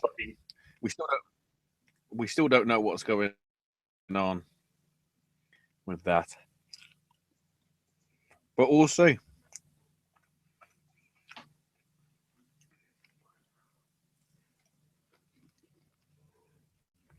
All right. So we move on from little tidbits about TNA and WCPW to so many things going on in the UFC right now. Right.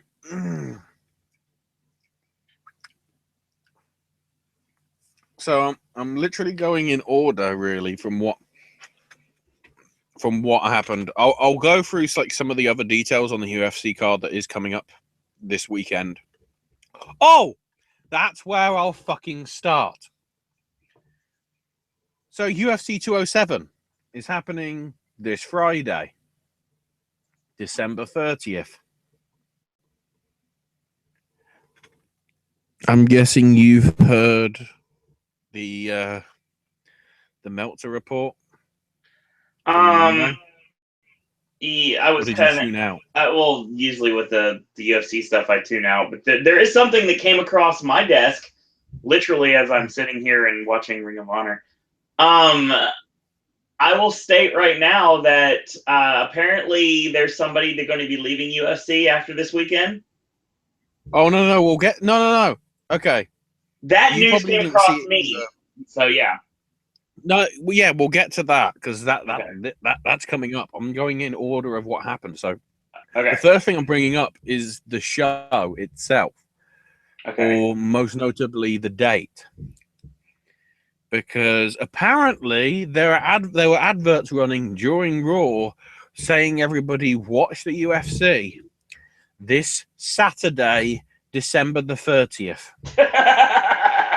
Oh, wow. That's horrible. These are UFC produced, saying Saturday, December 30th. Oh my god, that's crazy. Stupid fucks. Yeah, indeed. It's also worth noting this past Saturday, actually Saturday, Christmas Eve, via some agreement, I guess, with the pay-per-view companies, they re-showed the big four matches from the pay-per-view from a few weeks back, which got about 4 million views. So it's like in the top 5 for the most viewed UFC show ever,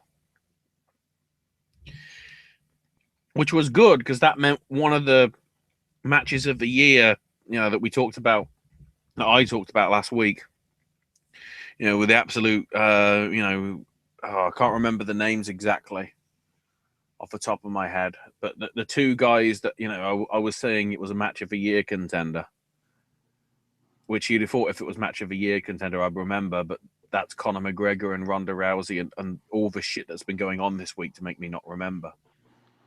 Their fight, got seen by a lot of people, which is bloody good, because that match was a hell of a good. Hell of a good. So then we come to the UFC stuff. So, Christmas Eve, it came out that Ronda Rousey would not be doing any media during fight week, as well as Amanda Nunes. Therefore, there is no pre-fight press conference happening as traditionally does happen. The only thing that will happen is the weigh-ins, and there are rumors, I'll probably notice from my other notes of F4W since Christmas Eve, there are rumors that the weigh-in might not even happen publicly.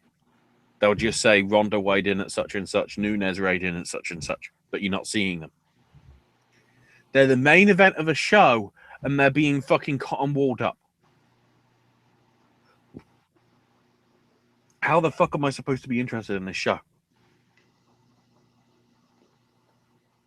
It makes no sense.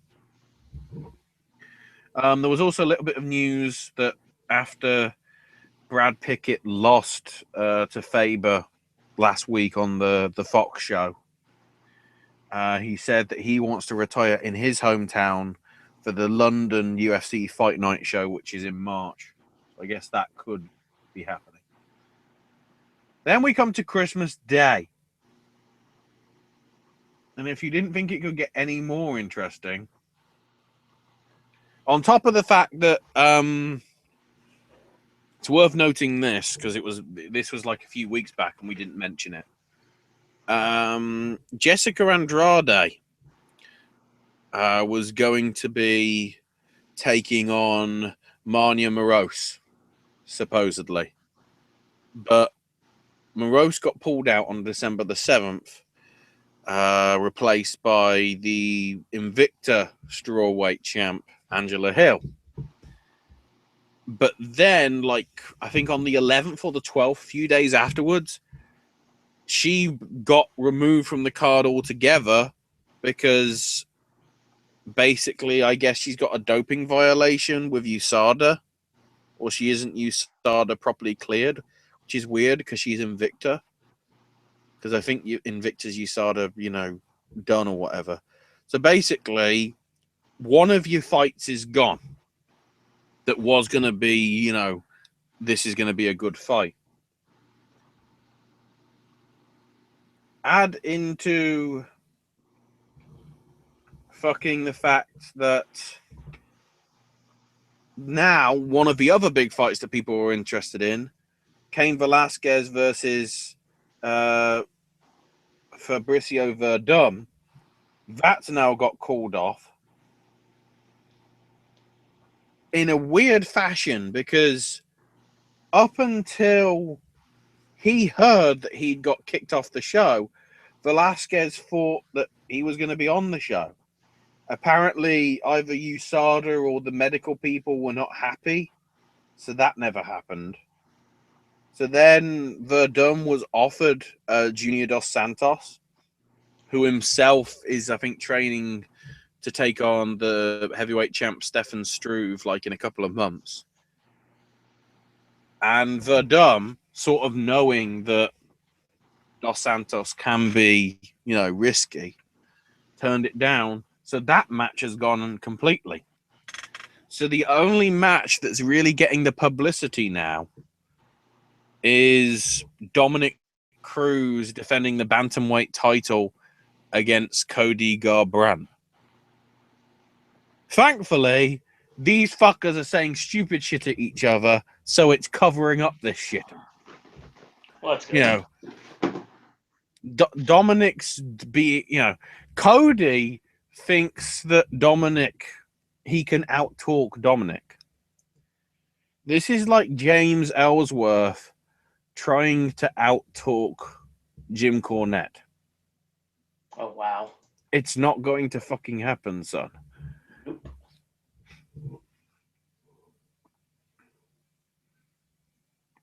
I think Cody, one of the lines Cody was saying was like, who have you beaten? I'm like, well, clearly a lot of fucking people because I'm multiple-time champ. And it's like, fair play. He's got a point. Cody, you're looking like a stupid shit.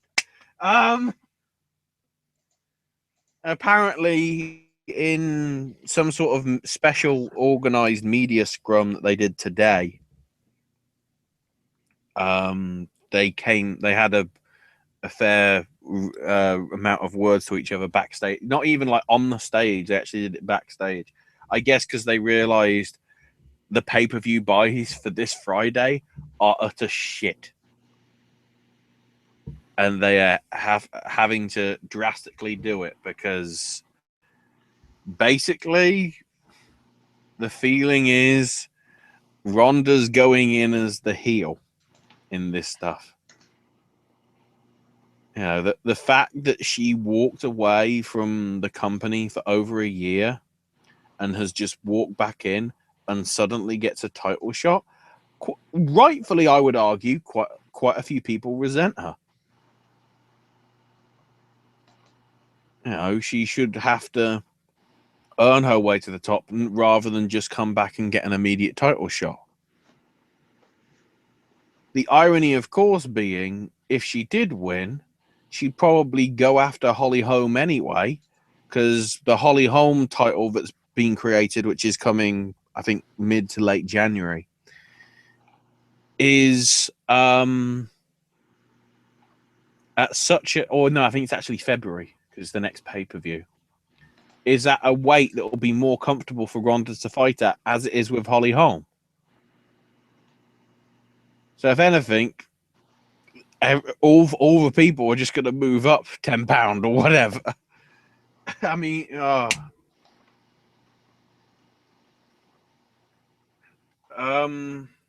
so yeah, that's all the other stuff that come from Christmas Day and other stuff that I've, I guess noted. That this is the Boxing Day stuff. Except now I've got a fucking advert. Go away.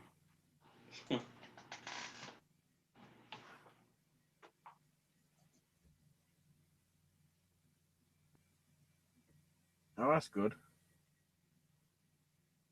I've lost the fucking thing. Some stupid spam on F4W. Good job, guys. Good job. I'm having to go into the history now to get the fucking page up. If I can fucking find it. There it is. Don't know why that fucking happened. That pissed me off. So yeah, the card is basically 5 fights now. So that shrunk down from, I think it was 6 it was supposed to be. So I guess one of the other ones wasn't even supposed to be on. Tuesday, because there'll probably be some other stuff that came out. Oh yeah, Josh Barnett got flagged by USADA for a potential anti-doping violation out of competition. And then today,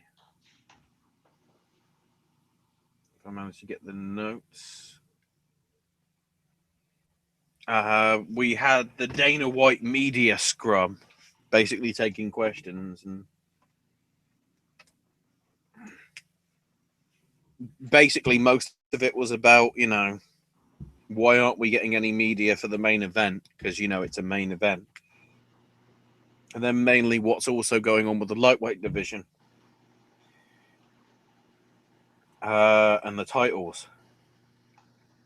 Because obviously,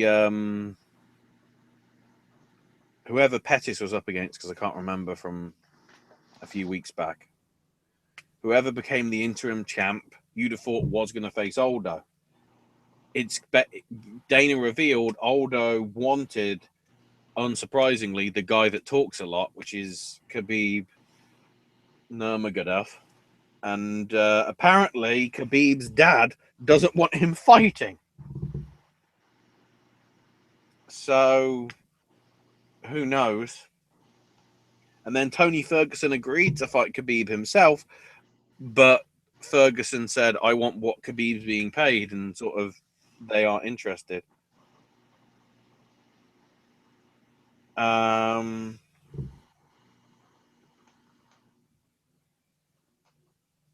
then it sort of came out that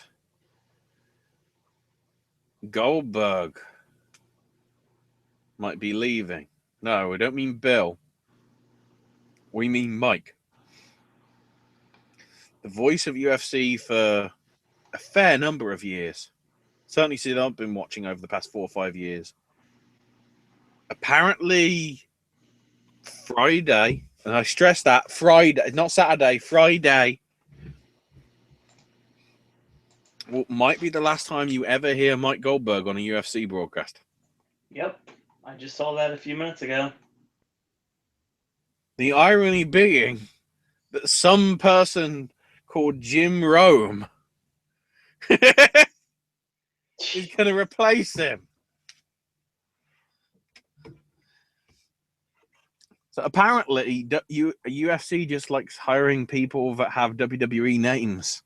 Goldberg. Rogan sounds like Hogan, you see. Oh, God.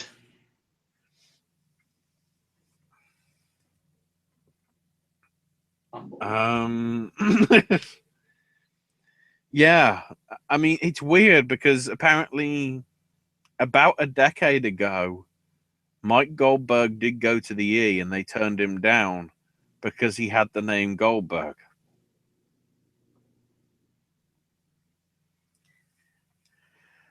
I'm wondering if TNA had the money, whether they could get him to replace Josh, or, and I don't think Cole would want to step down, and I don't think it would be right to have Tom Phillips ousted from the NXT announcing job, and obviously Moro's there. I don't know what's going to happen with Mike, because I think he'd be a great fit for the E. But it's too clustered as it is. It's true. Which is the problem. So, yeah. I mean, by the way, the actual card itself. So there is one Fight Pass match, apparently, with Alex Oliveira taking on Tim Means in the welterweight division. We got a lot. All I will say is we got a lot of welterweight and bantamweight fights of various sexes. So on the preliminary card, these aren't in order that they'll actually be happening, but we've got one middleweight match with Antonio Carlos Jr. taking on Marvin Vittori, and then 3 other welterweight matches with Brandon Thatch versus Nico Price, Mike Pyle versus Alex Garcia, and the main event being Johnny Hendricks versus Neil Magny. And then your main card, your 5 that survive, unless somebody misses a bloody weigh-in or drugs test or something. In the flyweight division, we've got Louis Smolka versus Ray Borg. Another welterweight fight with Dong Hyun Kim facing Tarek Safadine. Then we've got possibly a bantamweight number 1 contender decider as TJ Dillashaw faces John Lineker. Then the bantamweight title match itself with Cruz defending against Cody Garbrandt. And then the main event, of which you're getting basically no hype at all, other than the fact that it's the woman that is Amanda Nunes who is champion against the woman that is Ronda Rousey for the women's bantamweight belt.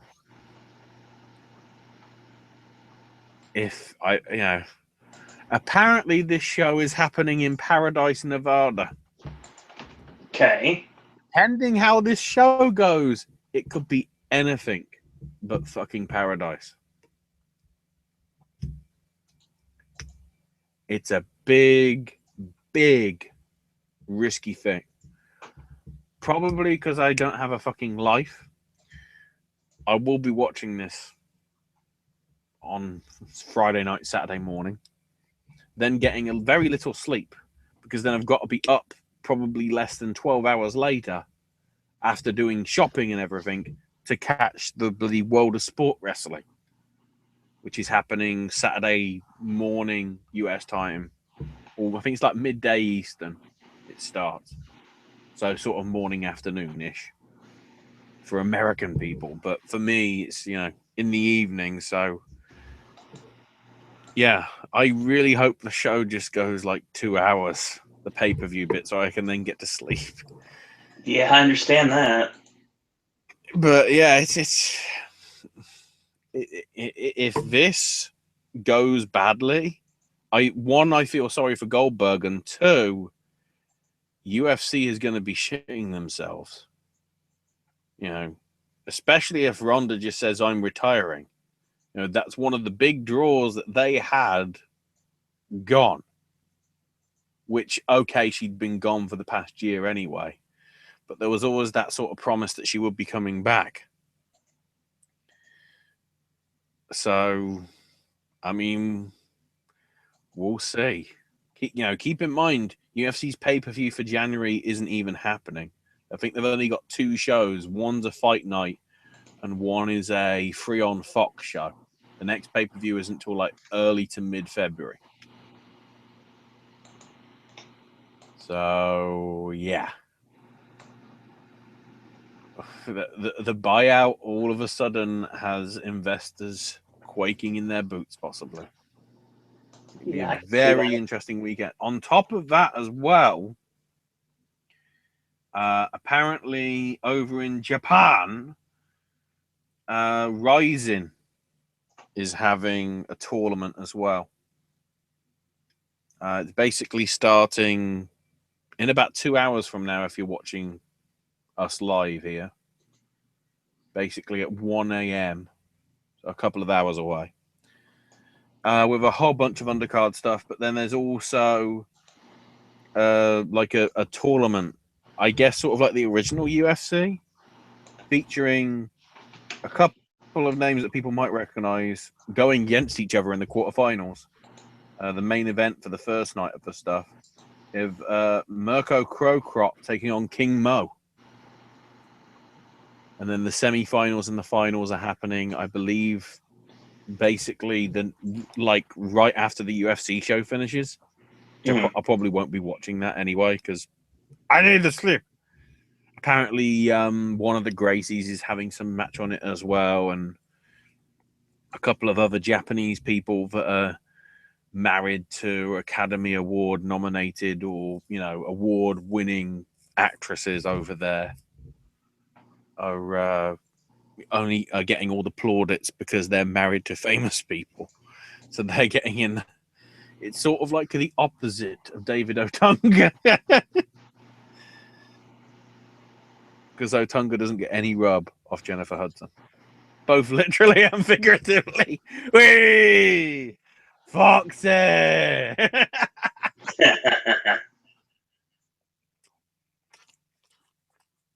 But yeah.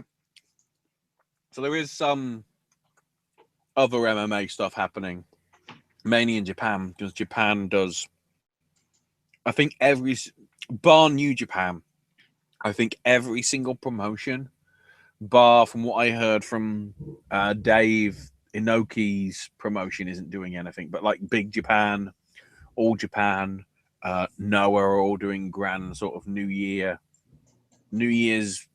actual celebrations.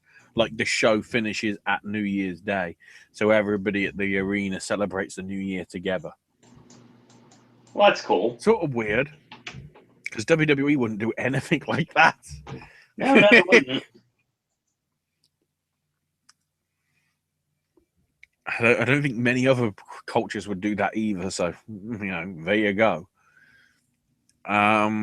Obviously, New Japan stuff they're saving all for a few days after New Year because that's their deal.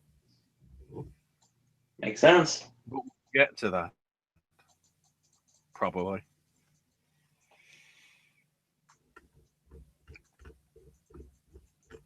So we're moving on now. To? Well, the next thing on the show is actually going to be Lucha Underground. Ah, Lucha. Apparently, tonight's episode was entitled The Gauntlet. So, I would entitle this week's Lucha episode, if it was me, insert Clint Eastwood movie here.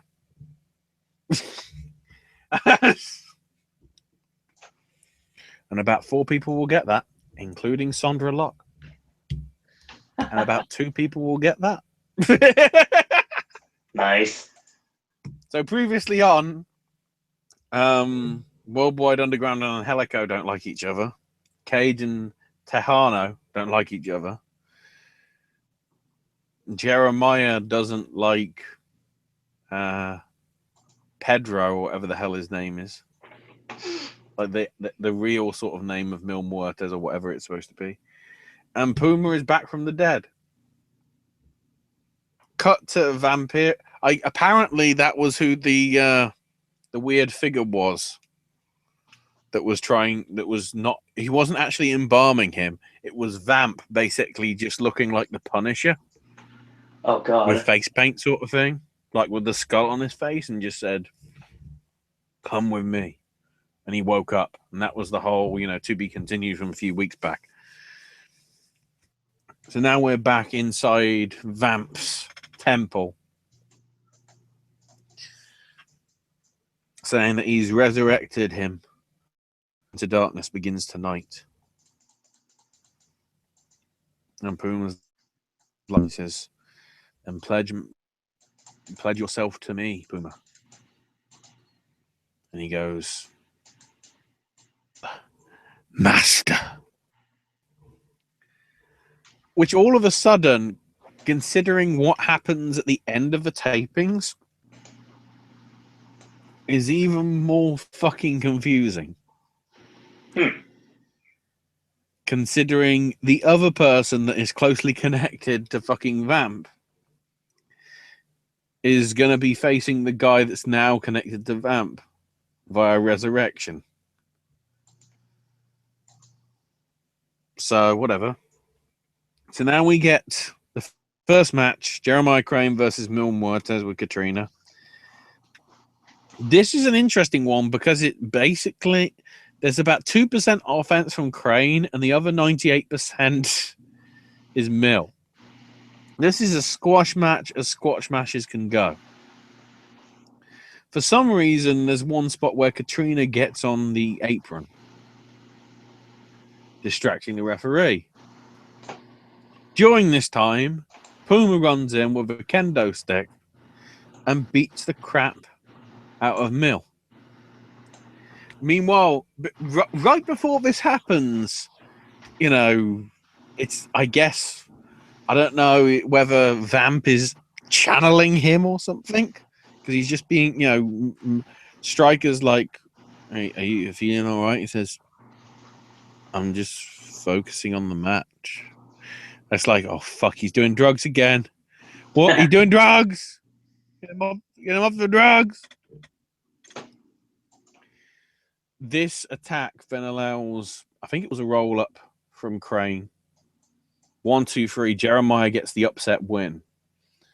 And Puma comes back in, beats the crap out of Mil more with the Singapore cane kendo stick, whichever you want to call it. And then rather than bowing to the temple gods by basically doing the knee down, by like the T-bone knee on the symbol of the mat, instead he does it off the symbol and facing towards Vampira. And Matt's like, what's this? And this is where I'm like, this is where it sort of makes no sense, because I'd have thought Stryker watches this show. Yeah. I love the fact that so many things happen that are broadcast on the show that the announcers never see. Apparently.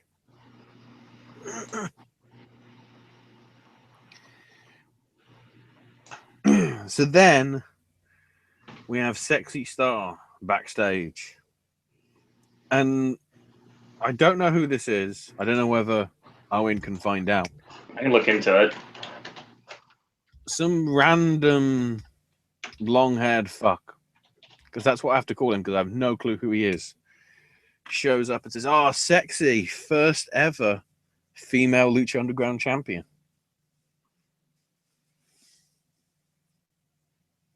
And I'm like, yeah, that you're trying to make that out like, you know, she's the first woman to win a world title, and then it's like, oh wait, Shikara did it while you were taping it rather than fucking broadcasting. Yep. So, you know, he gives her props, even though Johnny Mundo is the best wrestler in the world. And I'm like, are you fucking kidding me?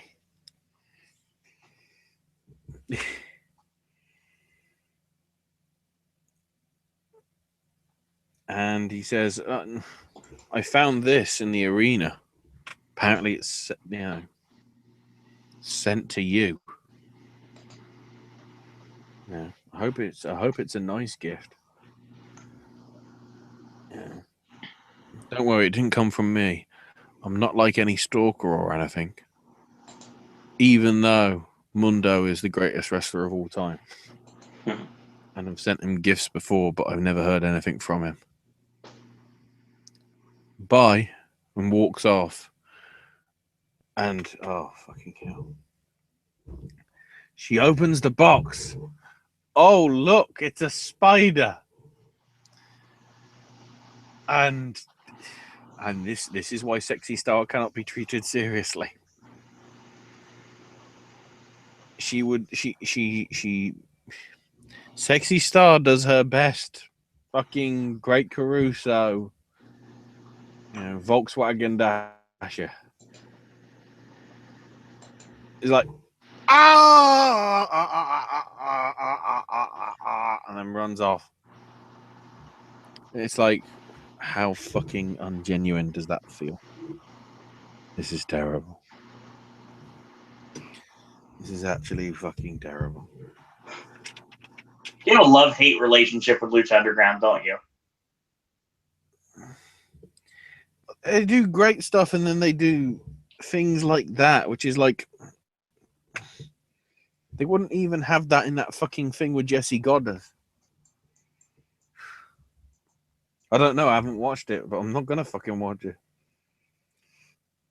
Then we go backstage to Tejano. Got to say it properly now. Training, and Famous B and Brenda come in. And, they're impressed, but he's 2-1 down. Perhaps he needs to get fame. And they go, but this is a once in a lifetime offer. We're not asking you to call 423 get fame as the graphic comes up on the fucking screen. And then Brenda says it again. It's like, don't need to break the fucking fourth wall. Seriously, don't. And he says, you can become famous. You can get all that you want. And Tecano's like, I'm not interested, son. And Famous B's like, I understand that. I understand. You want to do what, but if anything changes, the offer's there, and they walk off. Matt then talks to Vamp saying, what's the deal between you and Prince Puma? And Vamp goes, what's happening between me and Puma is private. It's nothing for you to worry about. That's fucking random. And then they announce also for next week the Mac versus Johnny Mundo for the title. So then we get a tag match with Jack Evans and PJ Black versus Angelico and Son of Havoc. This was an okay match, but sort of got ruined towards the end because it looked as if Angelico dislocated his elbow. I don't know whether for real or not, but the fact that Son of Havoc then worked the rest of the match and Jack Evans got the pin on him, it's very hard to... The way they were talking about it as well, it was sort of like, I'm worried for him. Let's not talk about the injury. Let's talk about what's happening. The match is over. Hopefully we'll give you some update on how he is next week.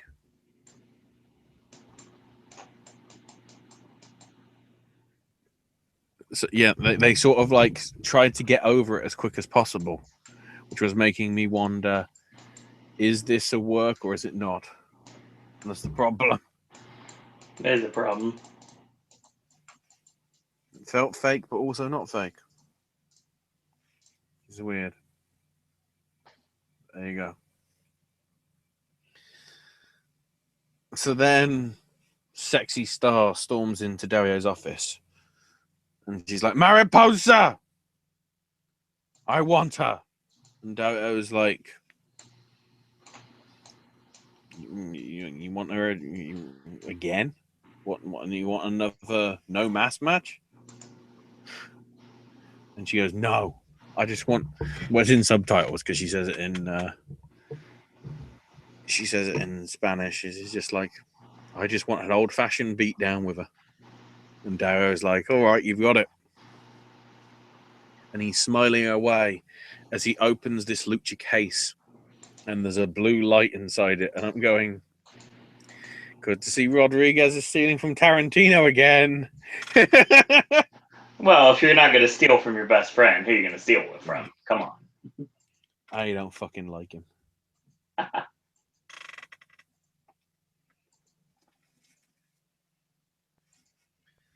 So then we get match 4 in the best of 5 series. Cage versus Tejano. Pretty quick match. Tejano gets a Tejano bomb and gets the win and makes it 2-2. So Dario comes out and says, I'm impressed by what you've been doing in these last few matches. I'm so impressed that I can't wait for the ultimate opportunity to be decided. It's going to be decided tonight. And I can swear Travis somewhere is going, please let it be a ladder match.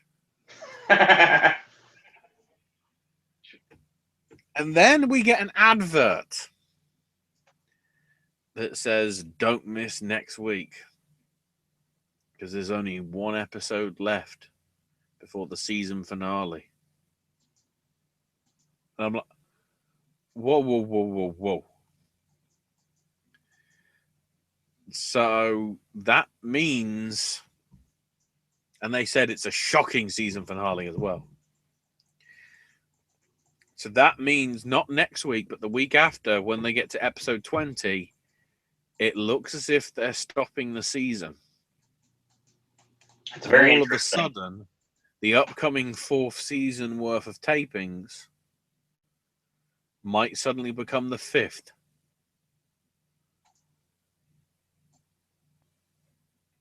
So they're splitting it up, possibly to air later on in the year. I guess because of the fact that if they did record in October, there'd be a bloody long gap. It's true. Apparently, it takes them like a few months to actually work out what they're editing together and what have you. Either way, we're then back from the ads. Dario's still there. By the way, match 5, anything goes. So, as you'd expect, because of that rule, the brawl goes all over the place. Cage is busted open aplenty. Takano's busted open aplenty. Both receive unprotected chair shots from each other that look so stiff. I'm like, seriously. I don't want to blame Kevin Sullivan again on anything that happens to these guys after their career's over. We're talking that sort of worried about concussion situation, if you know what I mean. Right. Cage wins with his brutal pile driver and wins. So Dario congratulates Cage and says, you know, your prize is awesome, but I think it should be presented in private in my office. And of course, the fans are booing. And so it's like, it's beyond the reach of these mortals. And I'm just going, I think this is because they can't do fucking fancy graphics or shit that they want to do. It's possible. So he goes into the office as the credits roll on, which of course means post-credit sequence. Cage in the office. Dario opens the case. And he's like, what? This really, this isn't really I'm interested in. And it's a gauntlet. It's like he's basically, Cage is like, I'm not into Renaissance fairs, so it's not that interesting. Yeah. Thanks, but no thanks. And Dario just goes, hey, how about you just try it on and see if it fits for me? And Cage is like, all right, and puts it on. And all of a sudden, fake electric bolts and electricity is flowing around this gauntlet. Oh, God.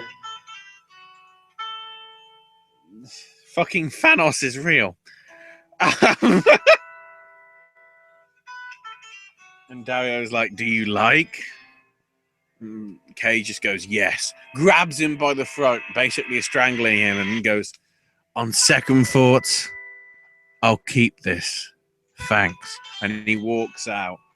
Dario, like, struggling to breathe. And then he smiles.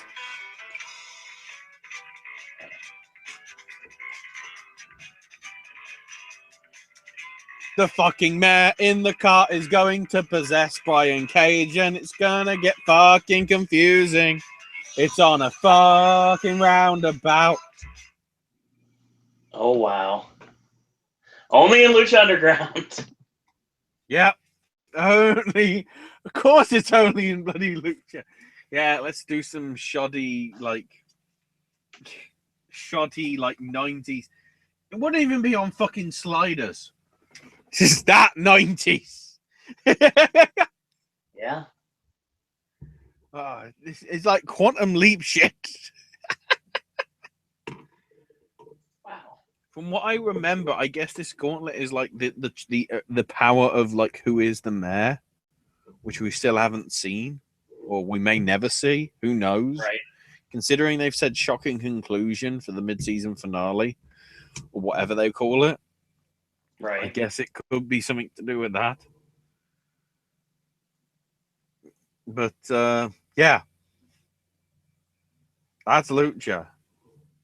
Sort of a mix, but you know, Sexy Star is proving more and more why I shouldn't have been excited for the No Mask match, which is a shame because that was a bloody good match. But more and more I'm seeing of her, it's like, and the thing is, I've now seen a picture of her without a mask because she's actually apparently wrestling without the mask in Shimmer. And I'm Really? like, she doesn't look too bad. Why the fuck is she wearing? I mean, she's with the mask. She sort of looks a bit more mysterioso. Right. I don't mean Mysterio. I guess I meant mysterious, but I guess I had to put an O on the end because of how many fucking wrestlers like Mystico, Mysterio, So Tecano, nice. Right. Perro, Aguero. Dr. Wagner Jr. and Psycho Clown are letting the side down. In terms of that as well, because we're talking Lucha, AAA have already announced that that's the main event, and they've already announced the date of August 27th. Wow. So if either of those fuckers gets injured, yeah, because it's the 25th Triple Mania, I think they're trying to treat it like the whole Cena and Rock being announced a year ahead of time. Kind of. Because, of course, they did tease it actually at Triple Mania itself. You know, Psycho Clown wanting a mask v mask match against Wagner. So I'm guessing that's a thing. But before that, there is I think Guerrera de Titanes, if I can say it improperly, coming like January the 21st-ish.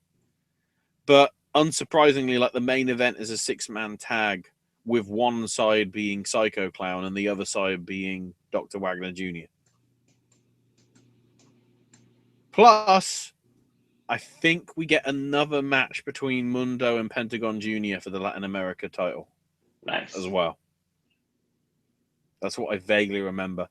We'll cover it in a few weeks when it happens and not pay any attention to it because AAA is going drastically downhill with the amount of fucking people leaving. I think there's a little bit of AAA news from Dave from last week, but Well, we've only got we'll 2 get more into pieces that. of television wrestling before we move on to the news. So Yeah. we move on to NXT. From Osaka. I was going to say NXT Okama. Takeover Japan basically is what it was. I was going to say Okama, and I'm like, no, that was Asuka's name. Yes.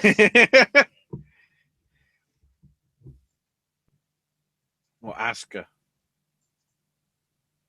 This is correct.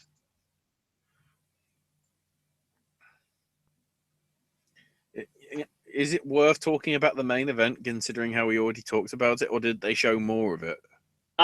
They showed pretty much. They showed the whole match. As in the same that they showed a few weeks back, or not? No, it went almost 20 minutes. Right, so it was longer. Yeah, they didn't show highlights. They showed the match in entirety. Well, in that case, we'll better start from the beginning, because apparently I've heard that's a very good place to start. I'm guessing that probably means Oni Lorcan. Yeah, Oni Lorcan against Andrade Cien Almas, wearing his El Sombra mask. Okay. And then he took it off right before the match started. I guess to tell the... Well, La Sombra did have some matches in Japan. Yeah. Either via the CMW... Yeah, it would have been via the CMWL stuff. Not just that.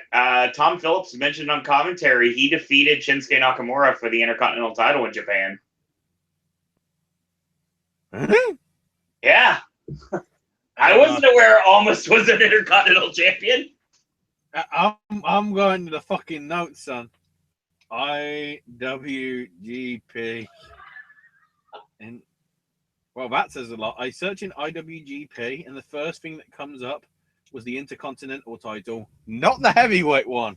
Wow. Yeah, there it is. It's in the wiki notes for El Sombra. Or La Sombra. I don't know why I keep calling him El Sombra. It's La Sombra. But still. La Sombra. But that was in Mexico, so that sort of makes sense. The Shadow. Welcome, Jeremy Mills chat. One thing I will notice here is Almas basically decides he wants to become Tetsuya Naito. Why? Well, first off, he does the taunt, and then he hits Destino for a near fall. And Naito's just watching from the crowd going, "You fucker!" Good stuff here. Lorcan setting up for the inverted exploder. And he gets it off the top to win the match. Mm-hmm. Solid match. Went about 10 minutes. Well done between two superstars that definitely have good chemistry in the ring. So I definitely want to see them face off again. Something I don't want to see ever again. Tag team action up next. Billy Kay and Peyton Royce taking on Aaliyah and Liv Morgan. Oh, God. Oh, fucking Aaliyah! In Japan, too. My God, this was bad. I still don't buy the hype with Liv Morgan. She's basically she's a more attractive Carmella. Aaliyah is, I mean, she had a good personality in Breaking Ground, but that's all I can say about her. These girls are about as green in the ring as Peyton's gear. Yeah, pretty much. And she has green and purple gear. It's fucking green, son. Fucking green. Liv hits an STO. It looks okay. Peyton breaks up the pin. And Peyton kicks her off the apron. Blind tag and Peyton with a forearm. And their tag team finish is she grabs the face of her opponent and drives it into Billy Kay's knee, which is a unique finisher. And they win the match. They went about 8.5 minutes, probably about 4 minutes too long. Just not good. Not good at all. Aaliyah and Liv Morgan, if there's anything in them, they really need to get some seasoning. They do not need to be competing in front of Japanese crowds. Not yet. Yeah. It's just a weak match. Easily the worst match on the show, without a doubt. At least what we got to see. I'm trying to see if there's any show matches they didn't show, actually. Yeah, they didn't show Well, they didn't show a lot of things, actually. They didn't show the Ty Dillinger, Bobby Roode, Elias Sampson three-way. They didn't show the Revival versus Riddick Moss and Tino Sabatelli. Gee, I wonder why. Another not ready for prime time. So, then we got the match, Ashley. Dear God. DIY versus Akira Tozawa and Yoshihiro Tajiri. Hang on.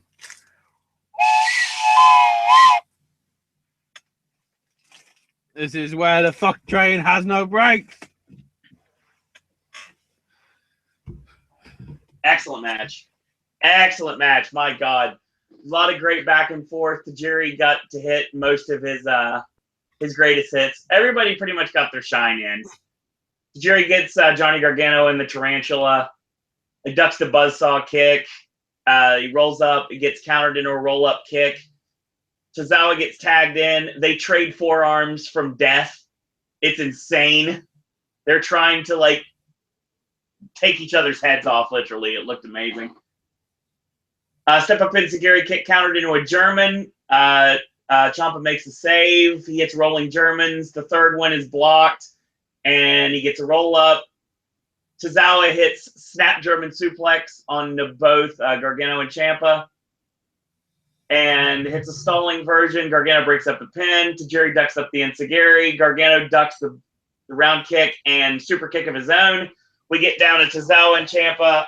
Pump kick to the back of the neck, and Ciampa with a lariat. Hits the powerbomb into the lung blower, and Tajiri breaks up the pin. Tozawa rolls up Ciampa into a small package for a near fall. Gargano hot tag, hits a kick, and knocks Tajiri off the ring apron for good measure. And they hit the super kick knee strike combo, and they retain. This match was great. And if I wouldn't have watched what I watched a little bit ago, I would say this has been the best tag match I watched all week. But no, We'll get to that in a minute. Yep. Also, keep it noting. When the fuck is Tozawa getting to 205 Live? Oh my God, I know. That was insane. Him versus Neville is going to be off the fucking chain. I completely agree.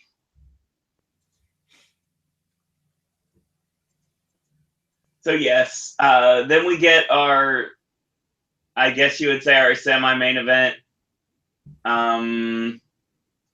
It's Asuka defending the NXT Women's Championship against Nia Jax. I still don't care. So is it better than they had before or not? It's about even, honestly. Nia hits Uranagi on the ring apron, channeling, obviously, the blood that pumps through her veins. And she misses the leg drop.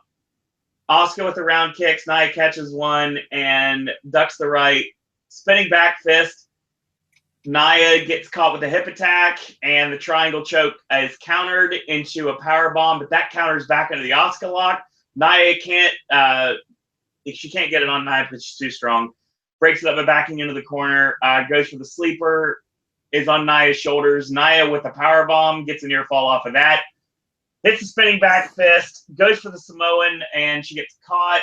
Spin kick. German suplex. And Nia screams out loud, basically, kick me. And Asuka does. It takes her head off with a round kick and wins in 15 Hang on. We heard what Nia said. She screamed. You know what that means? Oh, no.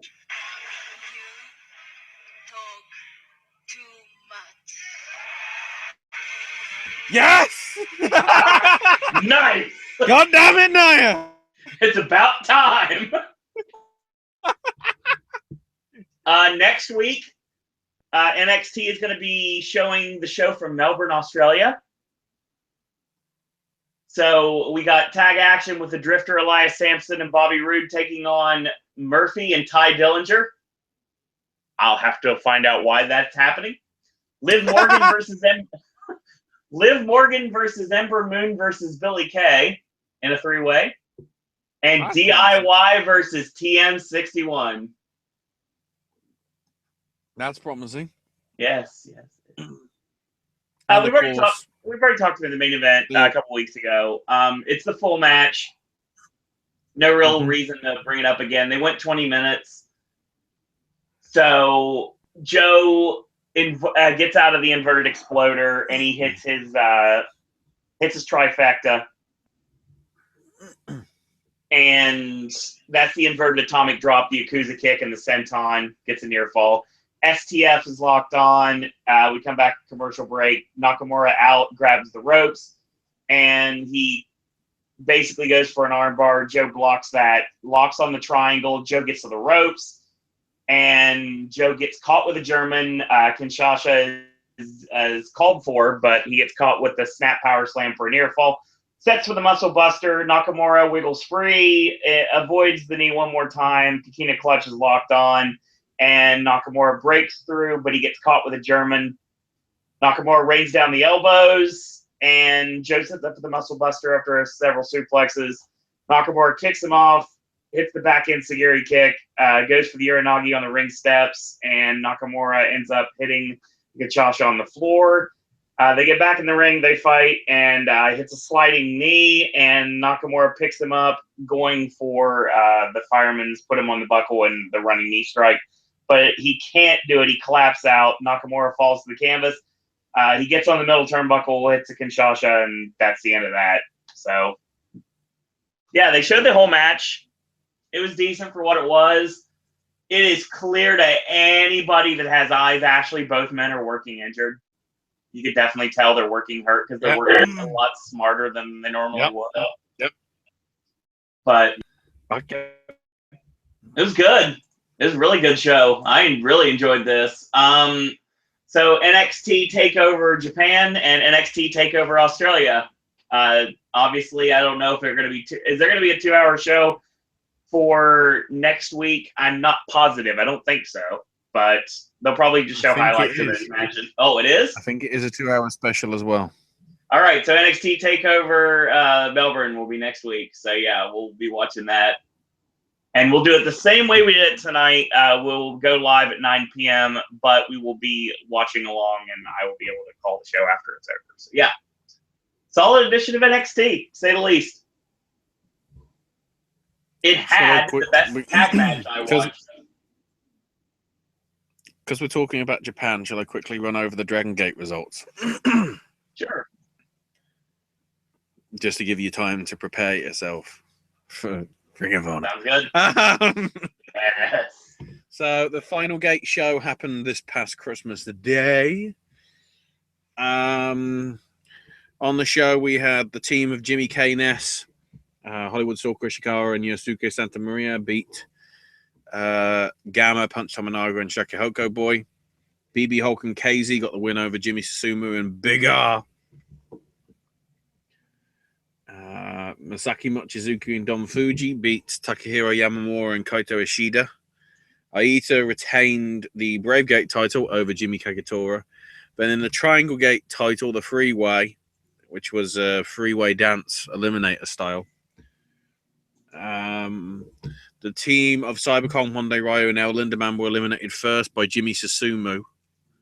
So, yeah, Jimmy actually worked double, but that's because Genki Horiguchi, H.A. Jimmy, I think got injured like in the few days or weeks before the show, so they had to sort of sub him in. And then Yoshino, Kotoka, and Ben K also got eliminated by Susumu. So, yeah, the Jimmies retained the triangle belts and invited Horiguchi into the ring afterwards to join the celebration. And even though he wasn't fighting with them, his spirit was, which makes him part of the championship team, apparently. So, I don't know who was champions beforehand. I guess because it was a decision match, I guess the titles must have been vacated. So, I guess the Jimmies won them. That's probably what it was. Chima and Dragon Kid retained the Twin Gate belts over Shingo Takagi and T-Hawk. And then Yamato retained against Naruki Doi in the main event to keep the Dream Gate title. interesting thing to note afterwards was basically how Yamato and Naruki Doi, he basically thanked Doi and said when the year started they were the greatest tag team that the Twin Gate division had seen, but then Doi kicked him out of the team that was the Zerk. And he hasn't quite forgotten him, but owes a lot of his growth as a competitor to their time as a tag team. And it's also because of that twist of fate that he stands as Dreamgate champion. And sometimes the best way to wrestlers to understand their rivals is to fight them. And while he hasn't forgiven him, he's willing to let it be in the past. And says that they should end the year how they started with the year, with a handshake. And keeps saying, shake my hand, and Doi just leaves. Assisted by two mysterious shrouded figures, according to the notes. Yamato is baffled and continuing saying, shake my hand, even though he'd walked off. And then said he's going to continue to carry both the belt and the company into 2017 and beyond. And then said, in 2016, wasn't Dragon Gate just the coolest?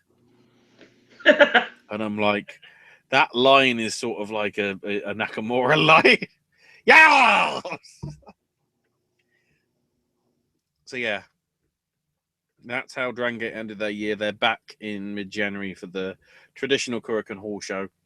I think they are doing some stuff for New Year, but it's like some sort of Japanese super show thing rather than separate promotions. I can't remember exactly, but it's happening. So that happened. Shall I quickly run over what's also coming this weekend on the Indies? Go right ahead. Apart from the big one. So Progress Wrestling this Friday have got their sold out show. So I don't know why I'm telling you, but it's Progress Wrestling. So technically it's like a quarter of the WWE UK Championship that's coming in a few weeks. They're having their show in the Electric Ballroom in Camden in London.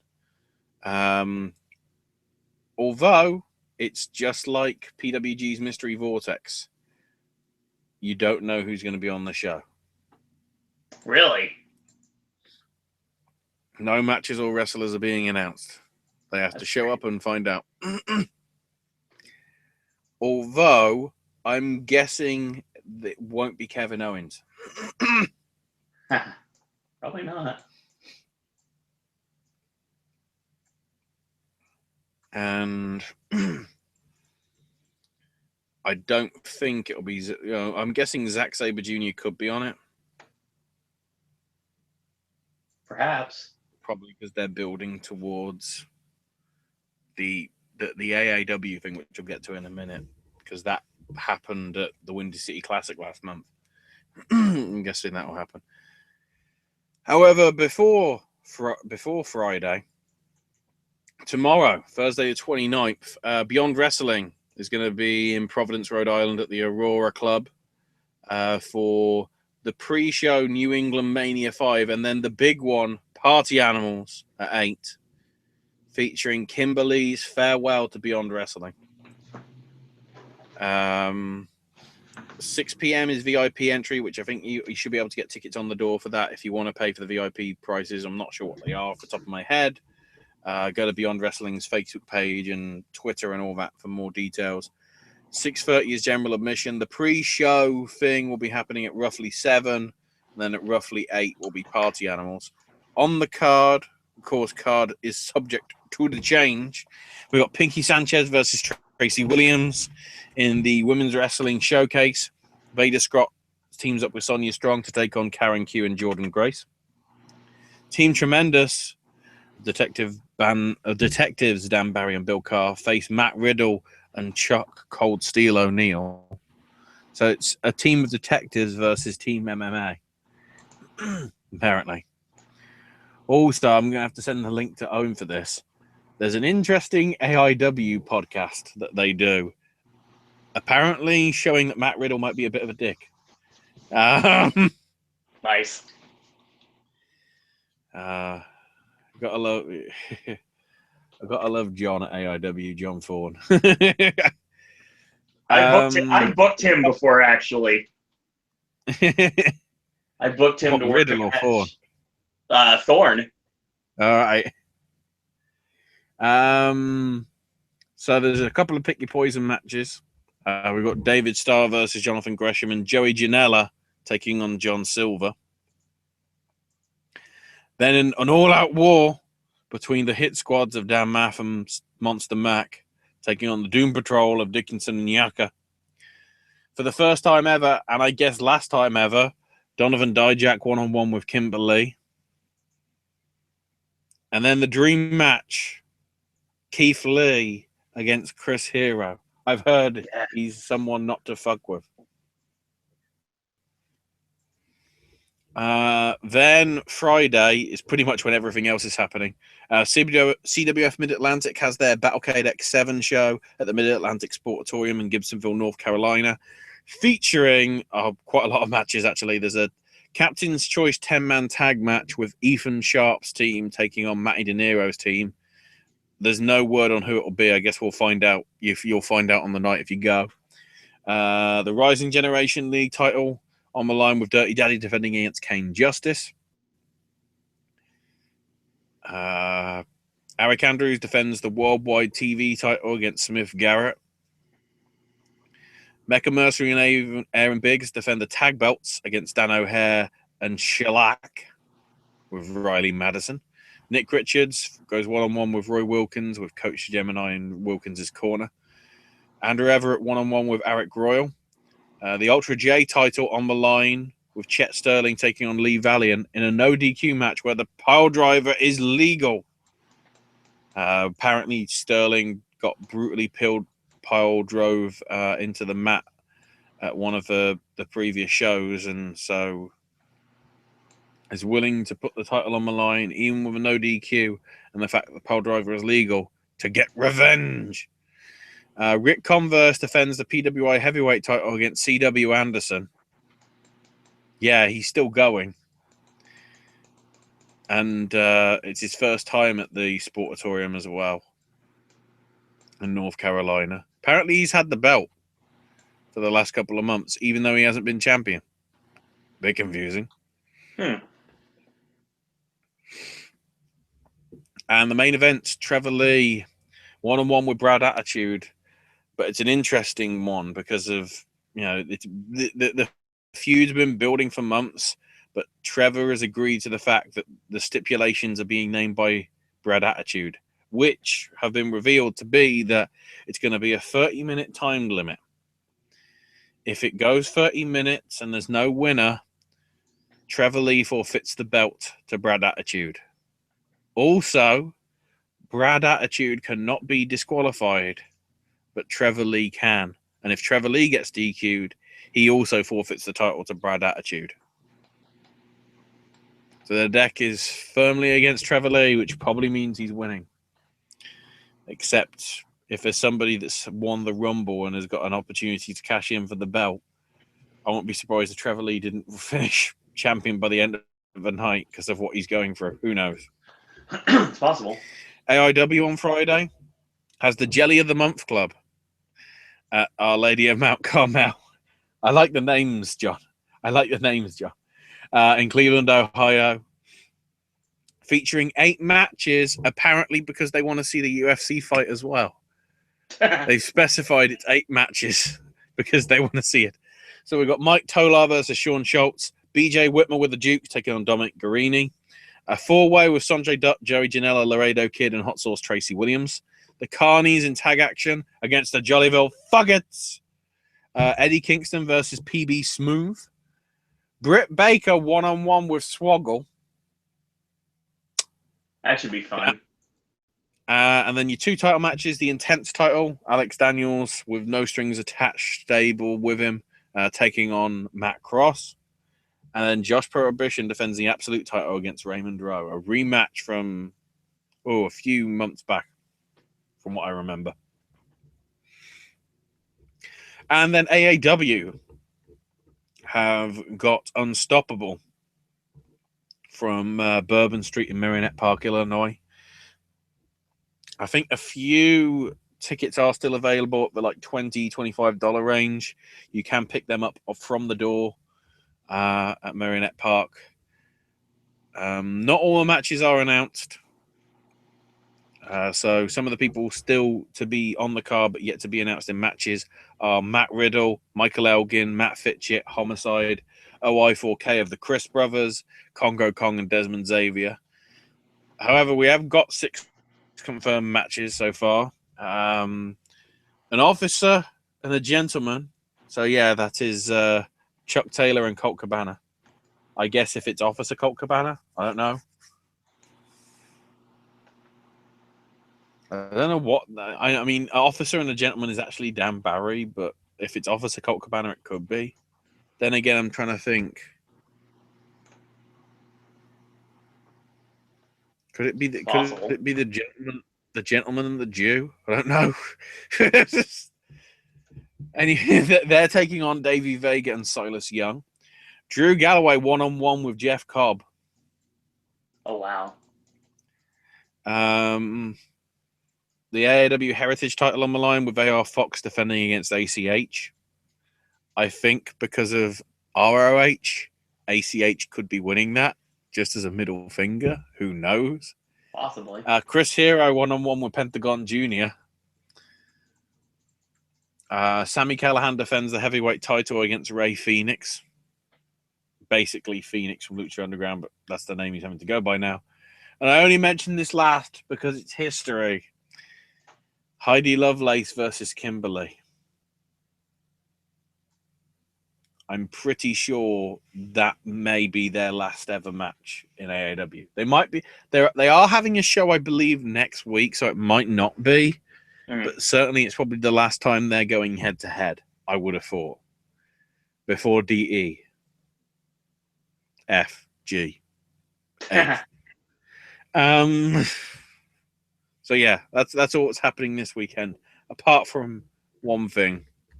But we'll leave that to the end because now we need to talk about how British wrestling's fucking awesome. Yes, indeed we do. By the way, Fight App, thanks for correcting the error. Indeed. Yeah. Spoilers. And it's still there. That's the great thing. Fight App put up the wrong show, realized their screw up, corrected it, and then put up the other show anyway because they'd already put it up in the first place. So it was like, we might as well put it up early. So people won't have to watch it on Saturday. I guess they've put it up early because they realize not many people might be watching it Saturday night because it's New Year's Eve. I don't know. It's possible. But yeah, Ring of Honor, Reach for the Sky, insert other Toy Story quote here.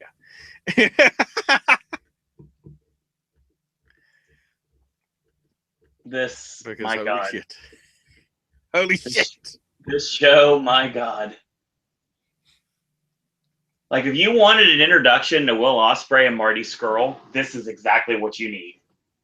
Keep in mind, and if it wasn't for the cock-up with the audio, this would be the last time in 2016 that you're going to hear McGuinness and Carino on commentary. Yeah. For Ring of Honor. Sad times. Yeah, to say the also least. Awesome times. Wow. So we led off. First match. Bobby Fish defending the TV title against Will Ospreay in Liverpool. Yep.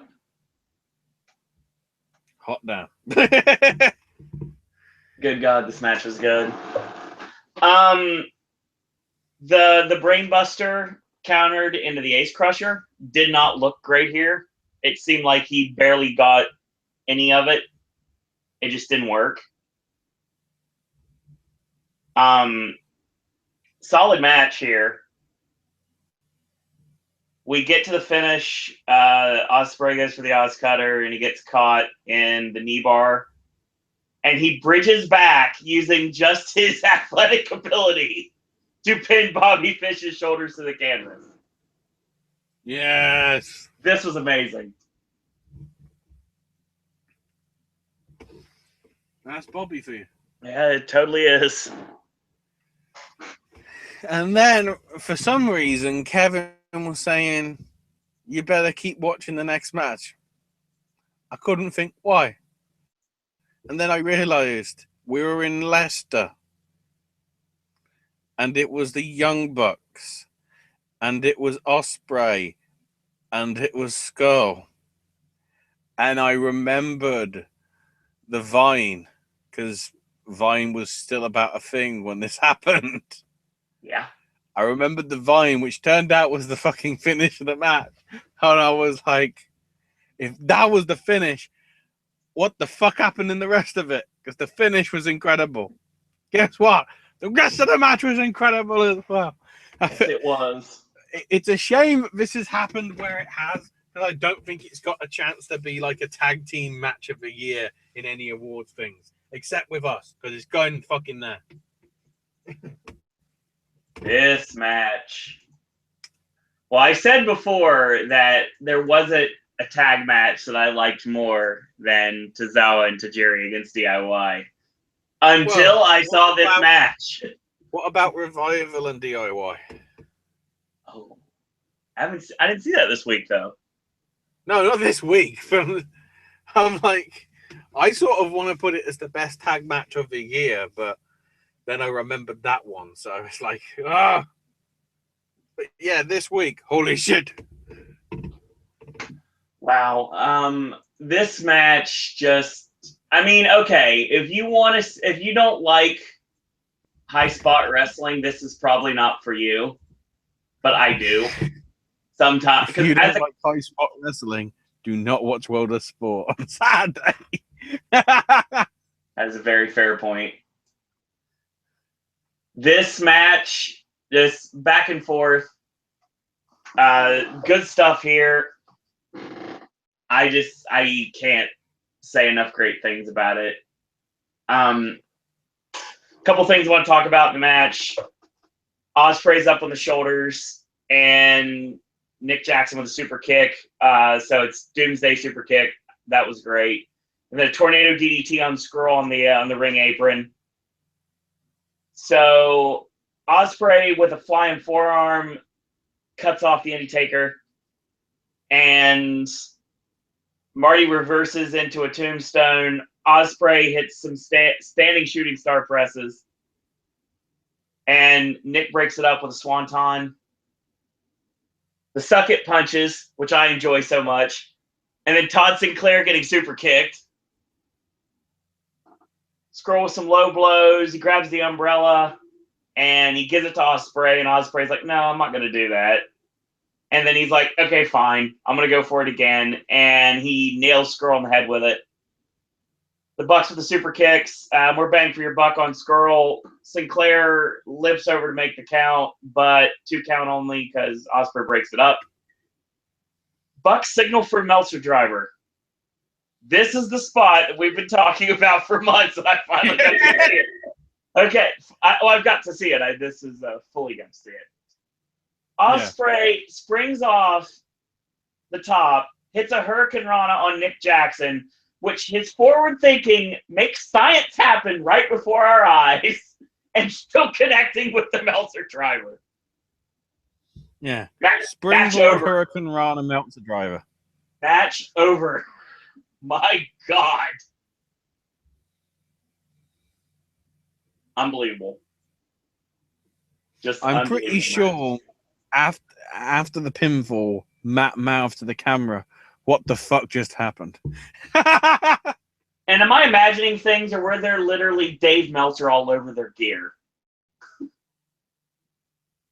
Yeah. Okay, just making sure I wasn't imagining things. Speaking of, I've just seen a tweet from Chuck Taylor, which is fucking awesome. Rich Swann is a real pioneer for talking about his love of anal on his kick pads.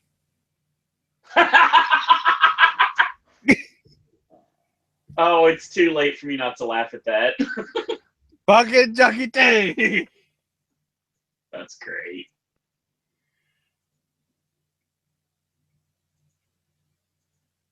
So yeah, also, interestingly, he tweeted that he wanted to represent Azerbaijan in the Cruiserweight Classic. Hey! In jokes. Also, how 2017 is his year, quote, to continue being fourth or fifth most popular independent comedy wrestler in America. Chuck. That's the way to look at it.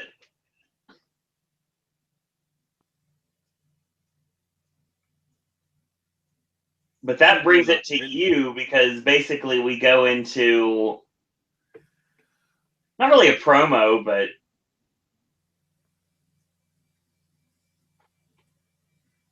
kind of was it just the segment? Yeah, basically setting up the match. Yeah, I guess. Well, there's been sort of a rivalry anyway between Skull and Ospreay outside of Ring of Honor. So really, I'm still looking at Chuck Taylor, Drew Gulak, vintage misogynist.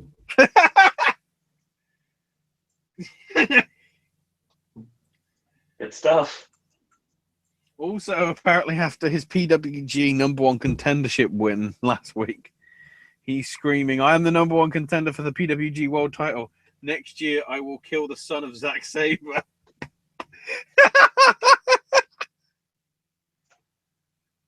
Oh my god! So good, so good. I'm just drinking wine and eating Cheetos. This Chucky tea. So good. Chucky tea.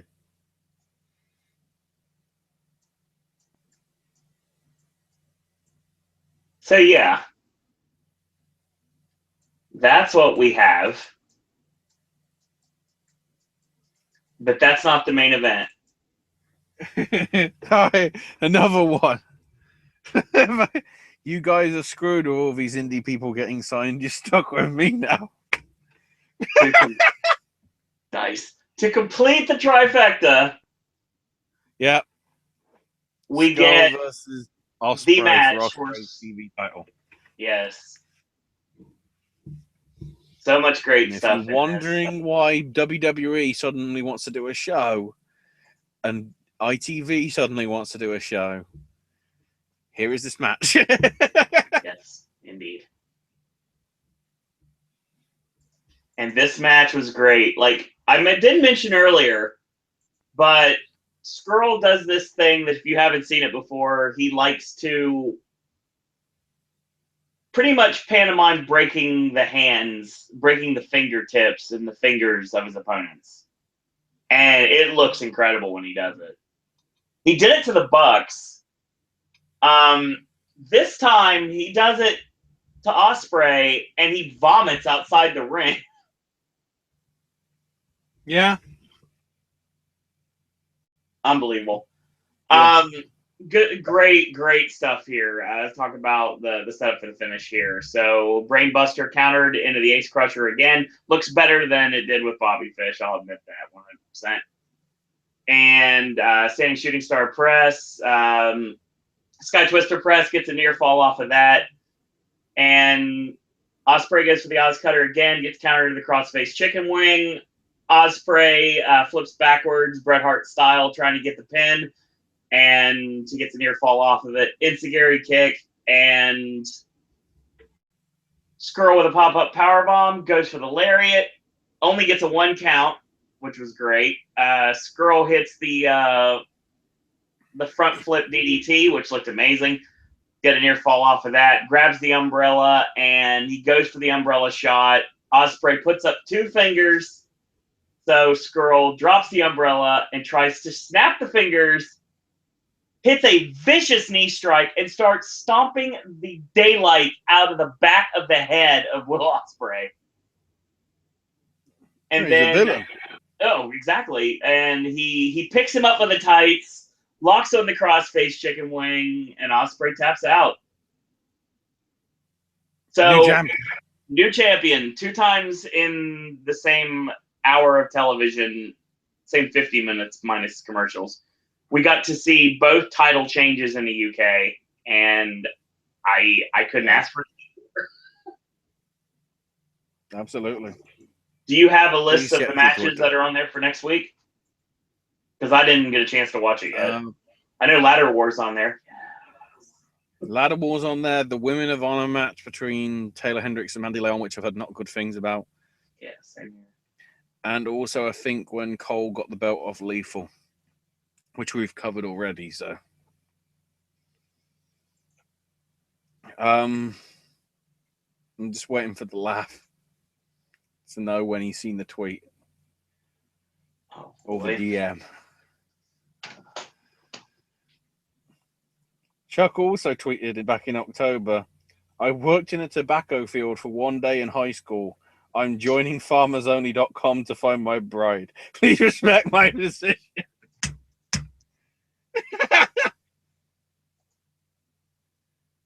Nice.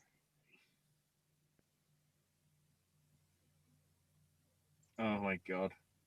That's great. I will state right. Breaking. I don't know if this is necessarily breaking news. This is news just coming across my Twitter feed at this moment. Jay Lethal has signed a 2-year deal with Ring of Honor. That's interesting. Oh. Mainly because apparently, from what I've heard, and it's going to come in the melts a bit in a minute. Ring of Honor hasn't actively been pursuing them. So much so that apparently they're advertising Kyle O'Reilly for He's not shows booked yet on Ring of Honor January and February and He March. is not officially re-signed yet. Even though he's still not signed a contract, apparently. Well, since we're still on ROH for now, I do want to mention that their next TV taping will be at Center Stage in Atlanta, Georgia. Yeah, the site of the NWA and of WCW. And I totally would love to be there if I would be able to. It's Ring of Honor Saturday night at Center Stage. It's television taping. And there's a lot of stuff that are going to be announced for the show. But I will say right now, everybody is going to be there that you would expect to be there, and the big Cody Rhodes teaming up with, I believe, Adam Cole. They've announced that. I'm trying to get the actual result. I'm trying to get the Ring of Honor taping information here. Keith Lee and Shane Taylor will be returning on that show. We're going to see the Bullet Club team of Adam Cole and Cody Rhodes taking on the Ring of Honor World Champion Kyle O'Reilly and the newly re-signed Jay Lethal.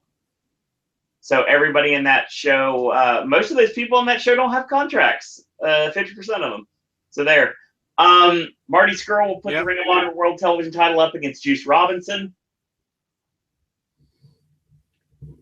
And everybody you would expect from Ring of Honor is going to be there. The Bucks, the Kingdom, the Briscoes, the Addiction, Adam Page, Bobby Fish, Machine Guns, Dalton Castle, the Rebellion, Silas Young and the Beer City Bruiser, Donovan Dijak, Jay White and Leo Rush, Damian Martinez, and as well as BJ Whitmer, the Pretty Boy Killers, Shane Taylor and Keith Lee.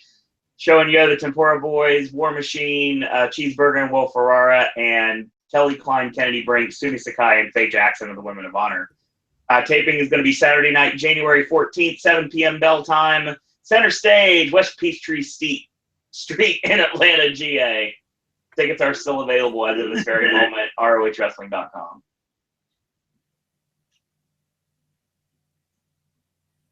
And now it's news time. Oh, that's what I was trying to remember to do. See if Dave's put up today's yet, which means I might be able to see it eventually. So from last week, Alberto was in that he's doing. He said that he expects he'll be going back to AAA at some point. In next year. Basically, talks have already started. So clearly, him missing the show in October with his injury has been settled publicly. Apparently, AAA's back to the story and has always wanted to work with him because they need a lot of stars. Apparently, Alberto blamed the whole controversy about him missing the show on social media. Which, as Dave says, hang on, He missed the show, claimed it was because he was stabbed, never called the company ahead of time, and gave half a dozen different stories to different people of what happened, none of which the San Antonio police knew anything about, then or now. So,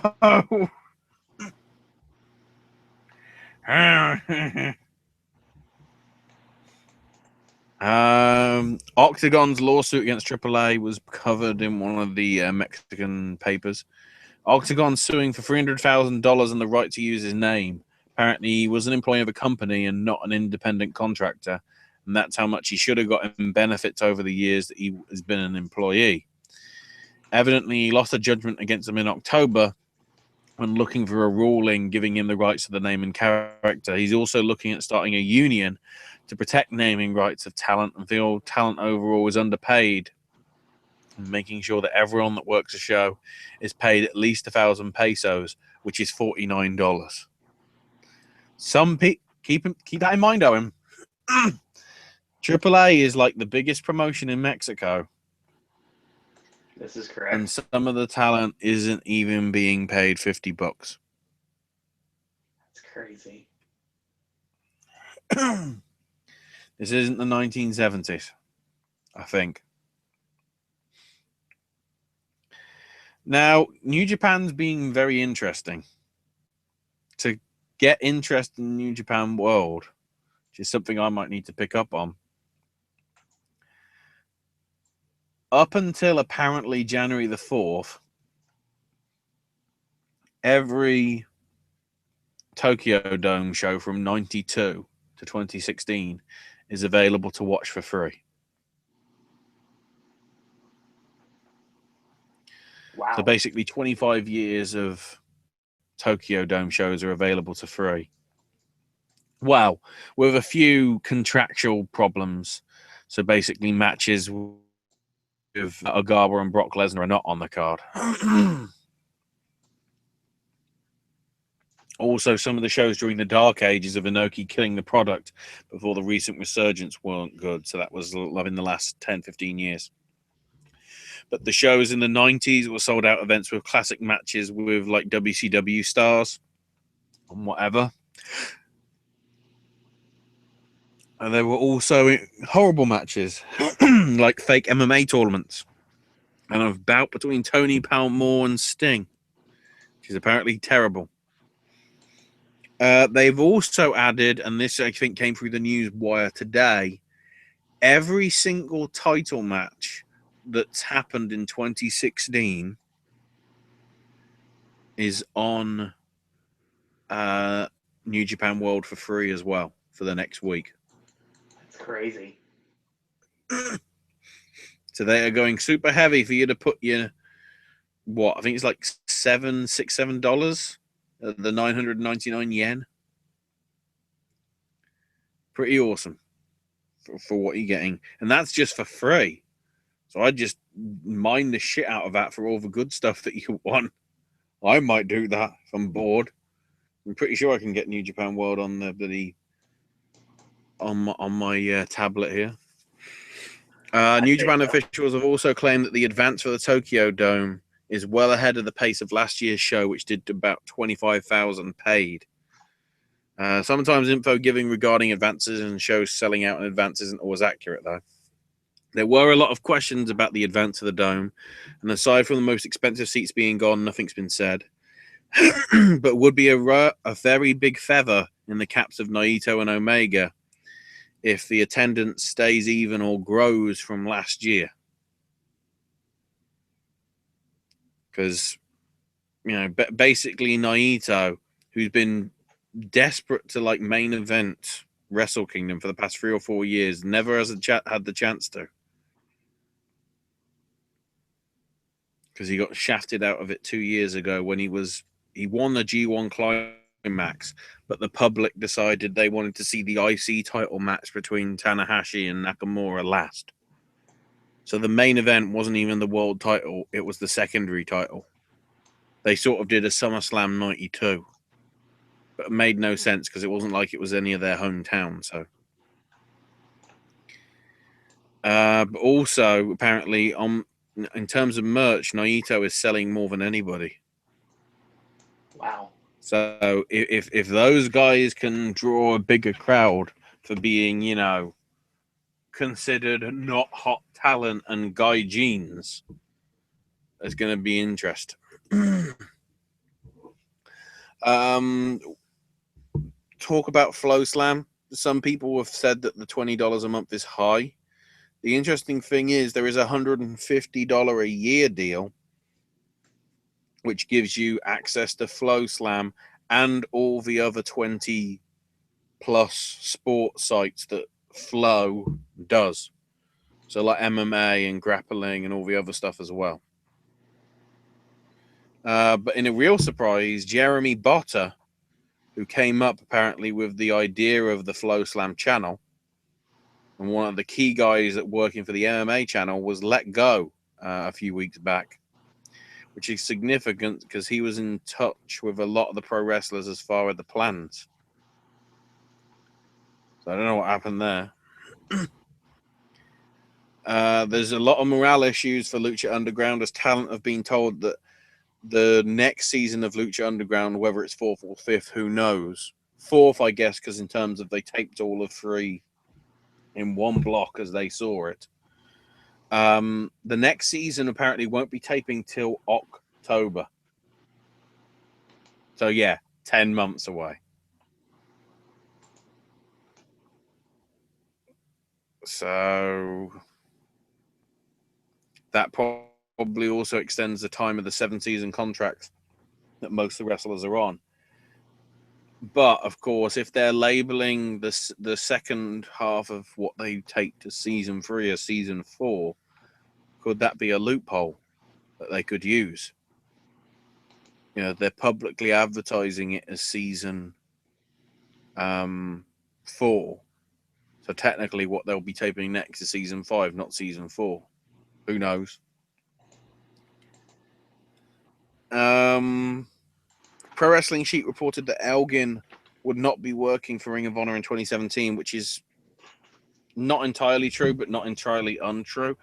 Basically, there were some issues regarding communications and other things between Ring of Honor, and decided to not work there. He's contacted them about some dates and never heard back, and was frustrated, and hasn't worked there much for the past year except for the joint shows with New Japan, and has felt that he's been lied to about things. He is under contract to New Japan and mostly works combined shows. And if there's any combined shows booked by New Japan, he'll continue to do so, but perhaps not on the Ring of Honor stuff. Then there's the stuff about Ring of Honor slow in offering the talent contracts that are expiring. Although it is worth noting, Dave Lagana and Billy Corgan apparently met with Ring of Honor a few weeks back in Baltimore. Who knows?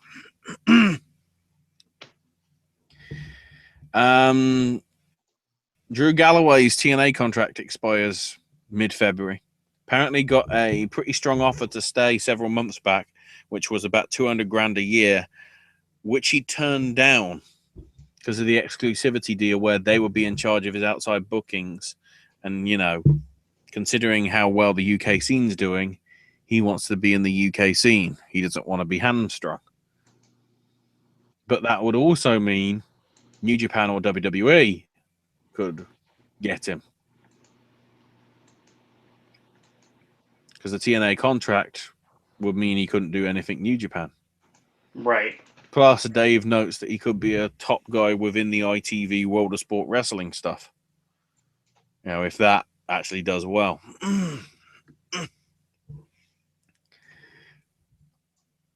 Grado is missing the TNA tapings in January because he's in. I love the fact that Meltzer describes it as a play, whereas it's actually a pantomime. It's the Christmas fair and all that stuff.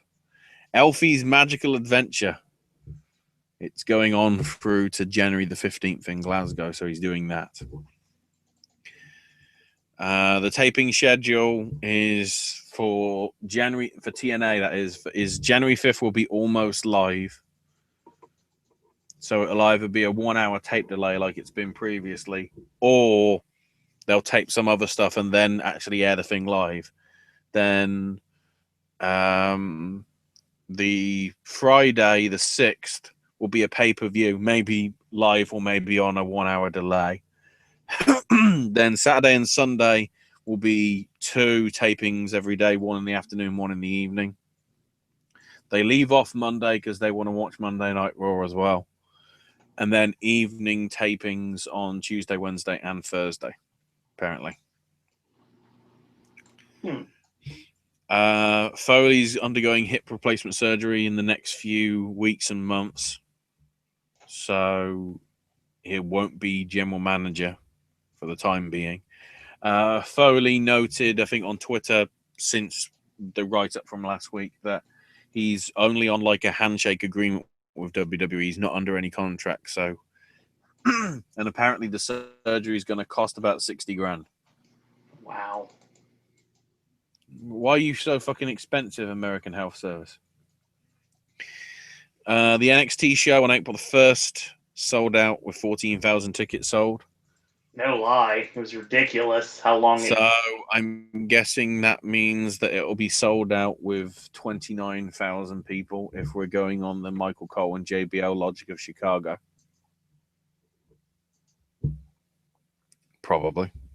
I can assure you it's sold out. I had to get mine on the third party. Zack Ryder underwent reconstructive knee surgery for what ended up diagnosed as a ruptured patella tendon in that tag team battle royal a few weeks back. One doctor said he might be out for 4 to 6 months. The other said 6 to 9, which basically means he ain't going to be at Mania. That sucks. Which is why Emelina hasn't debuted. We already said that last week. Yep. Apparently the idea of dropping the pre-shows isn't the case because Sam Roberts was just hired for the panel. Apparently it was a decision made either for cost-cutting since Lawler has a large salary and perhaps Lita did as well, or just the idea it was time for a change. Lawler said they told him they were dropping the shows due to the cost of doing them when they let him go. WWE Supercard Season 3 is the biggest mobile title in both WWE history and 2K history. Interesting one here, Mary Kate Dwegan Glidewell, who's just turned 32, or will be turning 32 in a week or so. Right. Got signed to WWE as they're trying to stockpile as much talent as possible. You might not know who she is, but if I told you she first wrestled in TNA when she was Rosie Lottalove. Oh, yeah, I heard about that. And then she lost 120 pounds. It's true. She's come through Team 3D. Hello, Leva Bates. Started a Ruth, billed as a great-granddaughter of Babe Ruth. Retired in 2012, citing injuries, but then lost all the weight, came back. And many people don't know that's Rosie Lottalove because she looks completely different. She's been doing a few shows for Shine over the last few months. She had a WWE tryout last year but wasn't signed. But now WWE is trying to get those fucking people. Which I think there was an interview that Kenny Omega did for somebody where Kenny Omega was basically saying WWE signing all these people just so they literally, like, the backstage rumor from the World of Sport thing is they're signing you for the sake of signing you. Yep. So we're doing that shit again.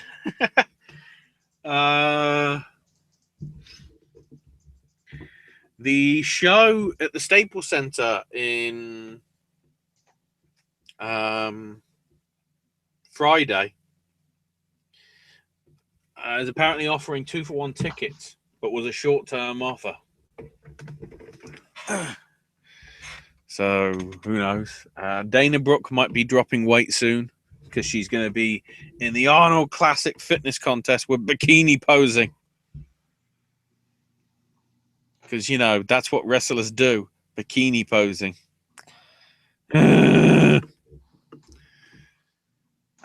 that's all the news, because apparently Musha Dave, although Musha Dave apparently has written the newsletter already, it doesn't exist. So I guess Right. we'll have to save all the Christmas and New Year and not UFC stuff or whatever to next week.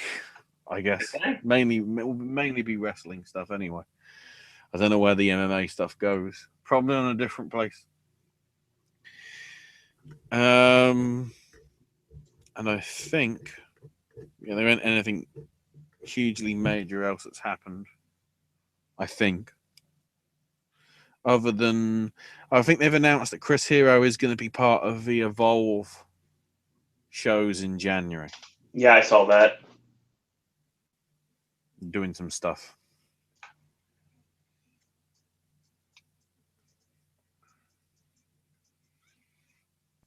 So other than that, is it time to talk about Yes. the bloody what's his name?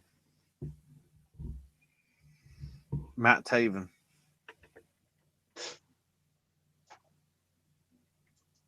This will be the final segment of the night and the final wrestling segment we have in 2016.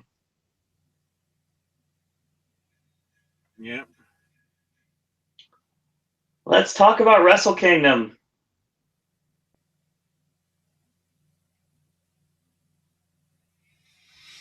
Yeah. As usual, it's a big show. Yes. As it always is, January 4th, which this year is actually a Wednesday, my dudes. Yes. So, as usual, we get the traditional New Japan Rumble with a whole host of people that could be involved with that. Mainly people that aren't already on the card. So, that probably means Jushin Thunder Liger is going to be in it. Wouldn't surprise I would me. guess. Well, he's not on the card. There was a rumor, I remember we talked about a couple of weeks back, that Scott Norton might be part of it. Right. As one of the Gins of Jai. Or, no, Gins of Guy, if I can say it properly. Then, apparently, in what's the pay-per-view opener, we've got the Tiger Mask W special match with Tiger Mask W, who may or may not be Kota Ibushi, versus Tiger the Dark, who may or may not be ACH. Hashtag not racist because he's Tiger the Dark. Just noted that. Nice. Ooh, that could be awkward. Then we have the junior tag belts on the line with the Young Bucks defending. It's Rocky Romero and Trent Beretta. Or Beretta or Trent. Whatever name he's going by now.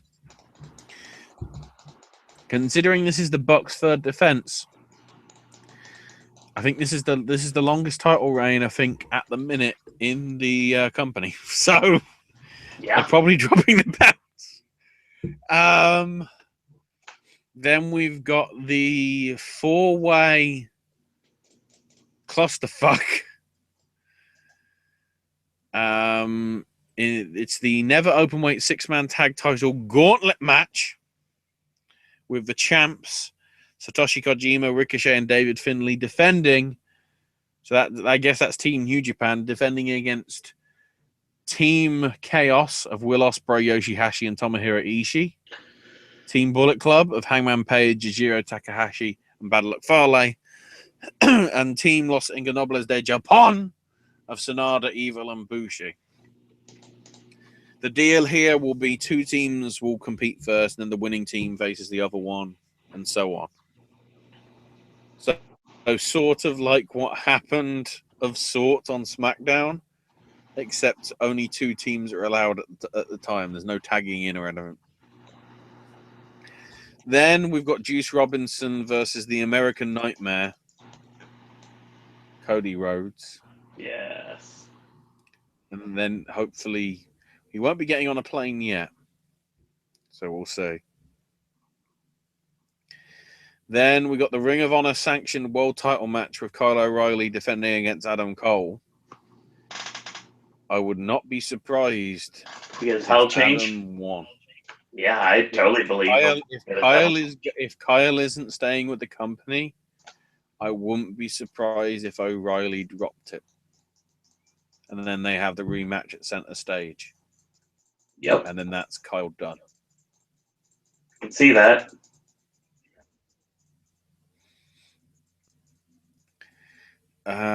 Then we've got what was a one-on-one tag title match for the IWGP tag belts. Now a triple threat as the Gorillas of Destiny, Tamatonga and Tangaloa defend against the winners of the tag. Not a tag World Grand Prix. What's it called? World Tag League. That's GBH of Tomoaki Honma and Togi Makabe. You do know why they call it GBH, don't you? Well, that I believe GBH is I think it's a date rape drug if I remember correctly. No, it's because there were allegations made either against Makabe or Honma of him beating up his girlfriend, hence committing grievous bodily harm. Ah, So they actually made it into a fucking running joke, and that's the tactic. that's great. That's sick. Well, I love it. And then also the other team that have come in, the Chaos Boys of Tomohiro Ishii and Toriano. Shrug your shoulders, everybody. I really hope Toriano, because I don't know whether he's still tag champs in Noah, because if he is, that's going to be an interest. He's going to have belts in two different companies. Yeah. He'll still shrug his shoulders, though. So we'll have to see what happens there. Then we've got Kushida versus the former Kamatachi, Hiromu Takahashi, in a Kushida versus Los Ingobernables de Japón again. That could be an incredible match. Probably why it's 7 on the card, to be quite honest. Mm. Then Katsuyori Shibata defends the never openweight title against Hiroki Goto. I'm calling that Shibata retains that and then gets confronted by Cody. Yep. And then Cody gets on a plane so he can be on What Culture? Yes. I would argue. Because then it gives him a day to not get drunk with, home not homesickness. What do they call it when you can't adjust to the time? Oh God. Jet lag. Jet lag. Yeah. Jet lag. I eventually remembered. Blah blah blah blah blah.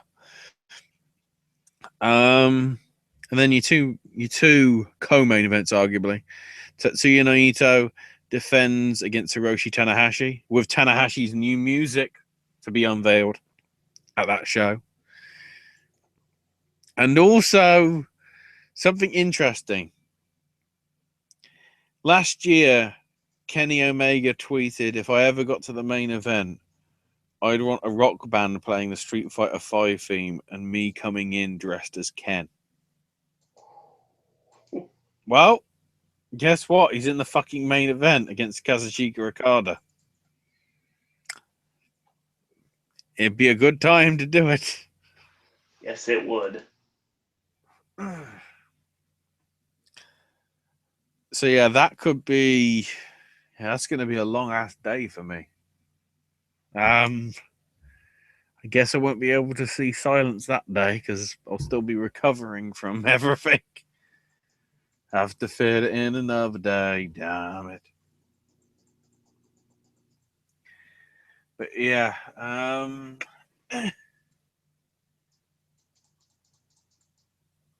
wow, there's actually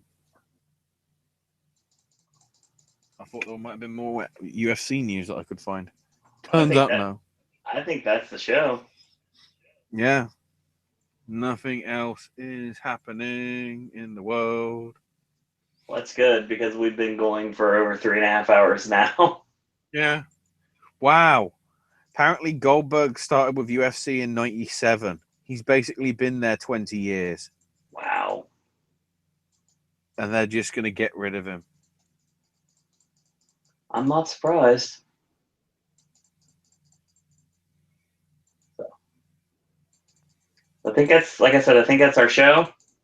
That's the The last. irony is I've just realized the irony is they want to keep Rogan even though Rogan wants out.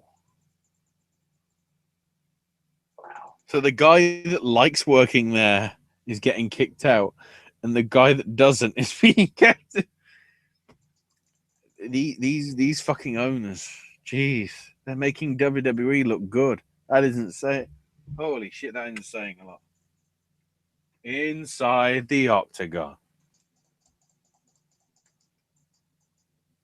You do All know right. that's where the joke comes from. You do know that's where the joke comes from that we do we did every week for WWE.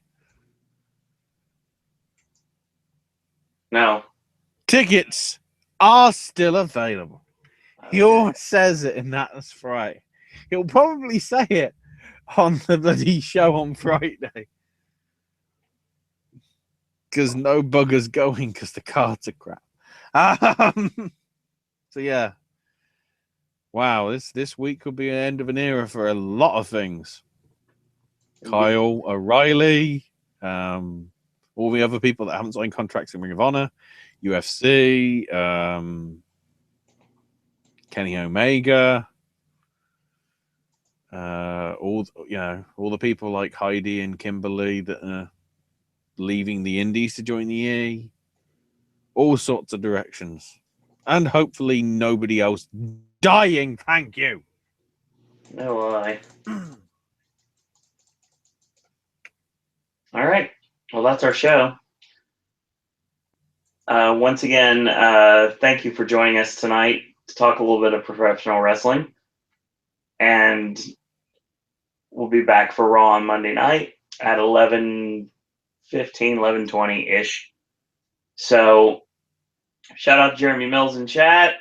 Shout out to people that were in chat tonight, in Quinn. And I saw NBA Encyclopedia for a moment. So yeah, shout out. So once again, thanks everyone for joining us tonight, and thank you for following along with us talking pro wrestling every Wednesday here on the Podcast Network. Not just WWE, a little bit of everything. And don't forget, we will be continuing this next week. Same time, 9 p.m. We're going to talk. We're going to bring back a little bit of everything we talked about tonight. We're going to talk more TNA. And we've got some more stuff coming, the Melbourne NXT shows, as well as our full review of Wrestle Kingdom 11. So, Well, probably mine, because you don't have time to watch it. So that's the show. Ashley, where can we find you on social media? On Twitter, Ash is my name UK. Gaming with Ash will probably be up Monday. Some of the stuff to come in 2017, and probably Spec will be coming because we can probably guess that there'll be a new Call of Duty. Then again, I said that last year, saying that there'd be a new Assassin's Creed, and they didn't drop it. All right. Instead, they dropped a movie. It's just like the first Assassin's Creed. Well hyped. The modern day stuff's crap compared to the historical stuff.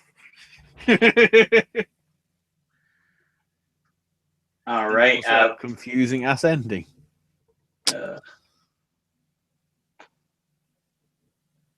So follow the network on Twitter at Popcast Network. Check out our Facebook fan page, Popcast Network. We're almost to 200 likes. Thank you guys so much for liking our Facebook fan page. We really appreciate it.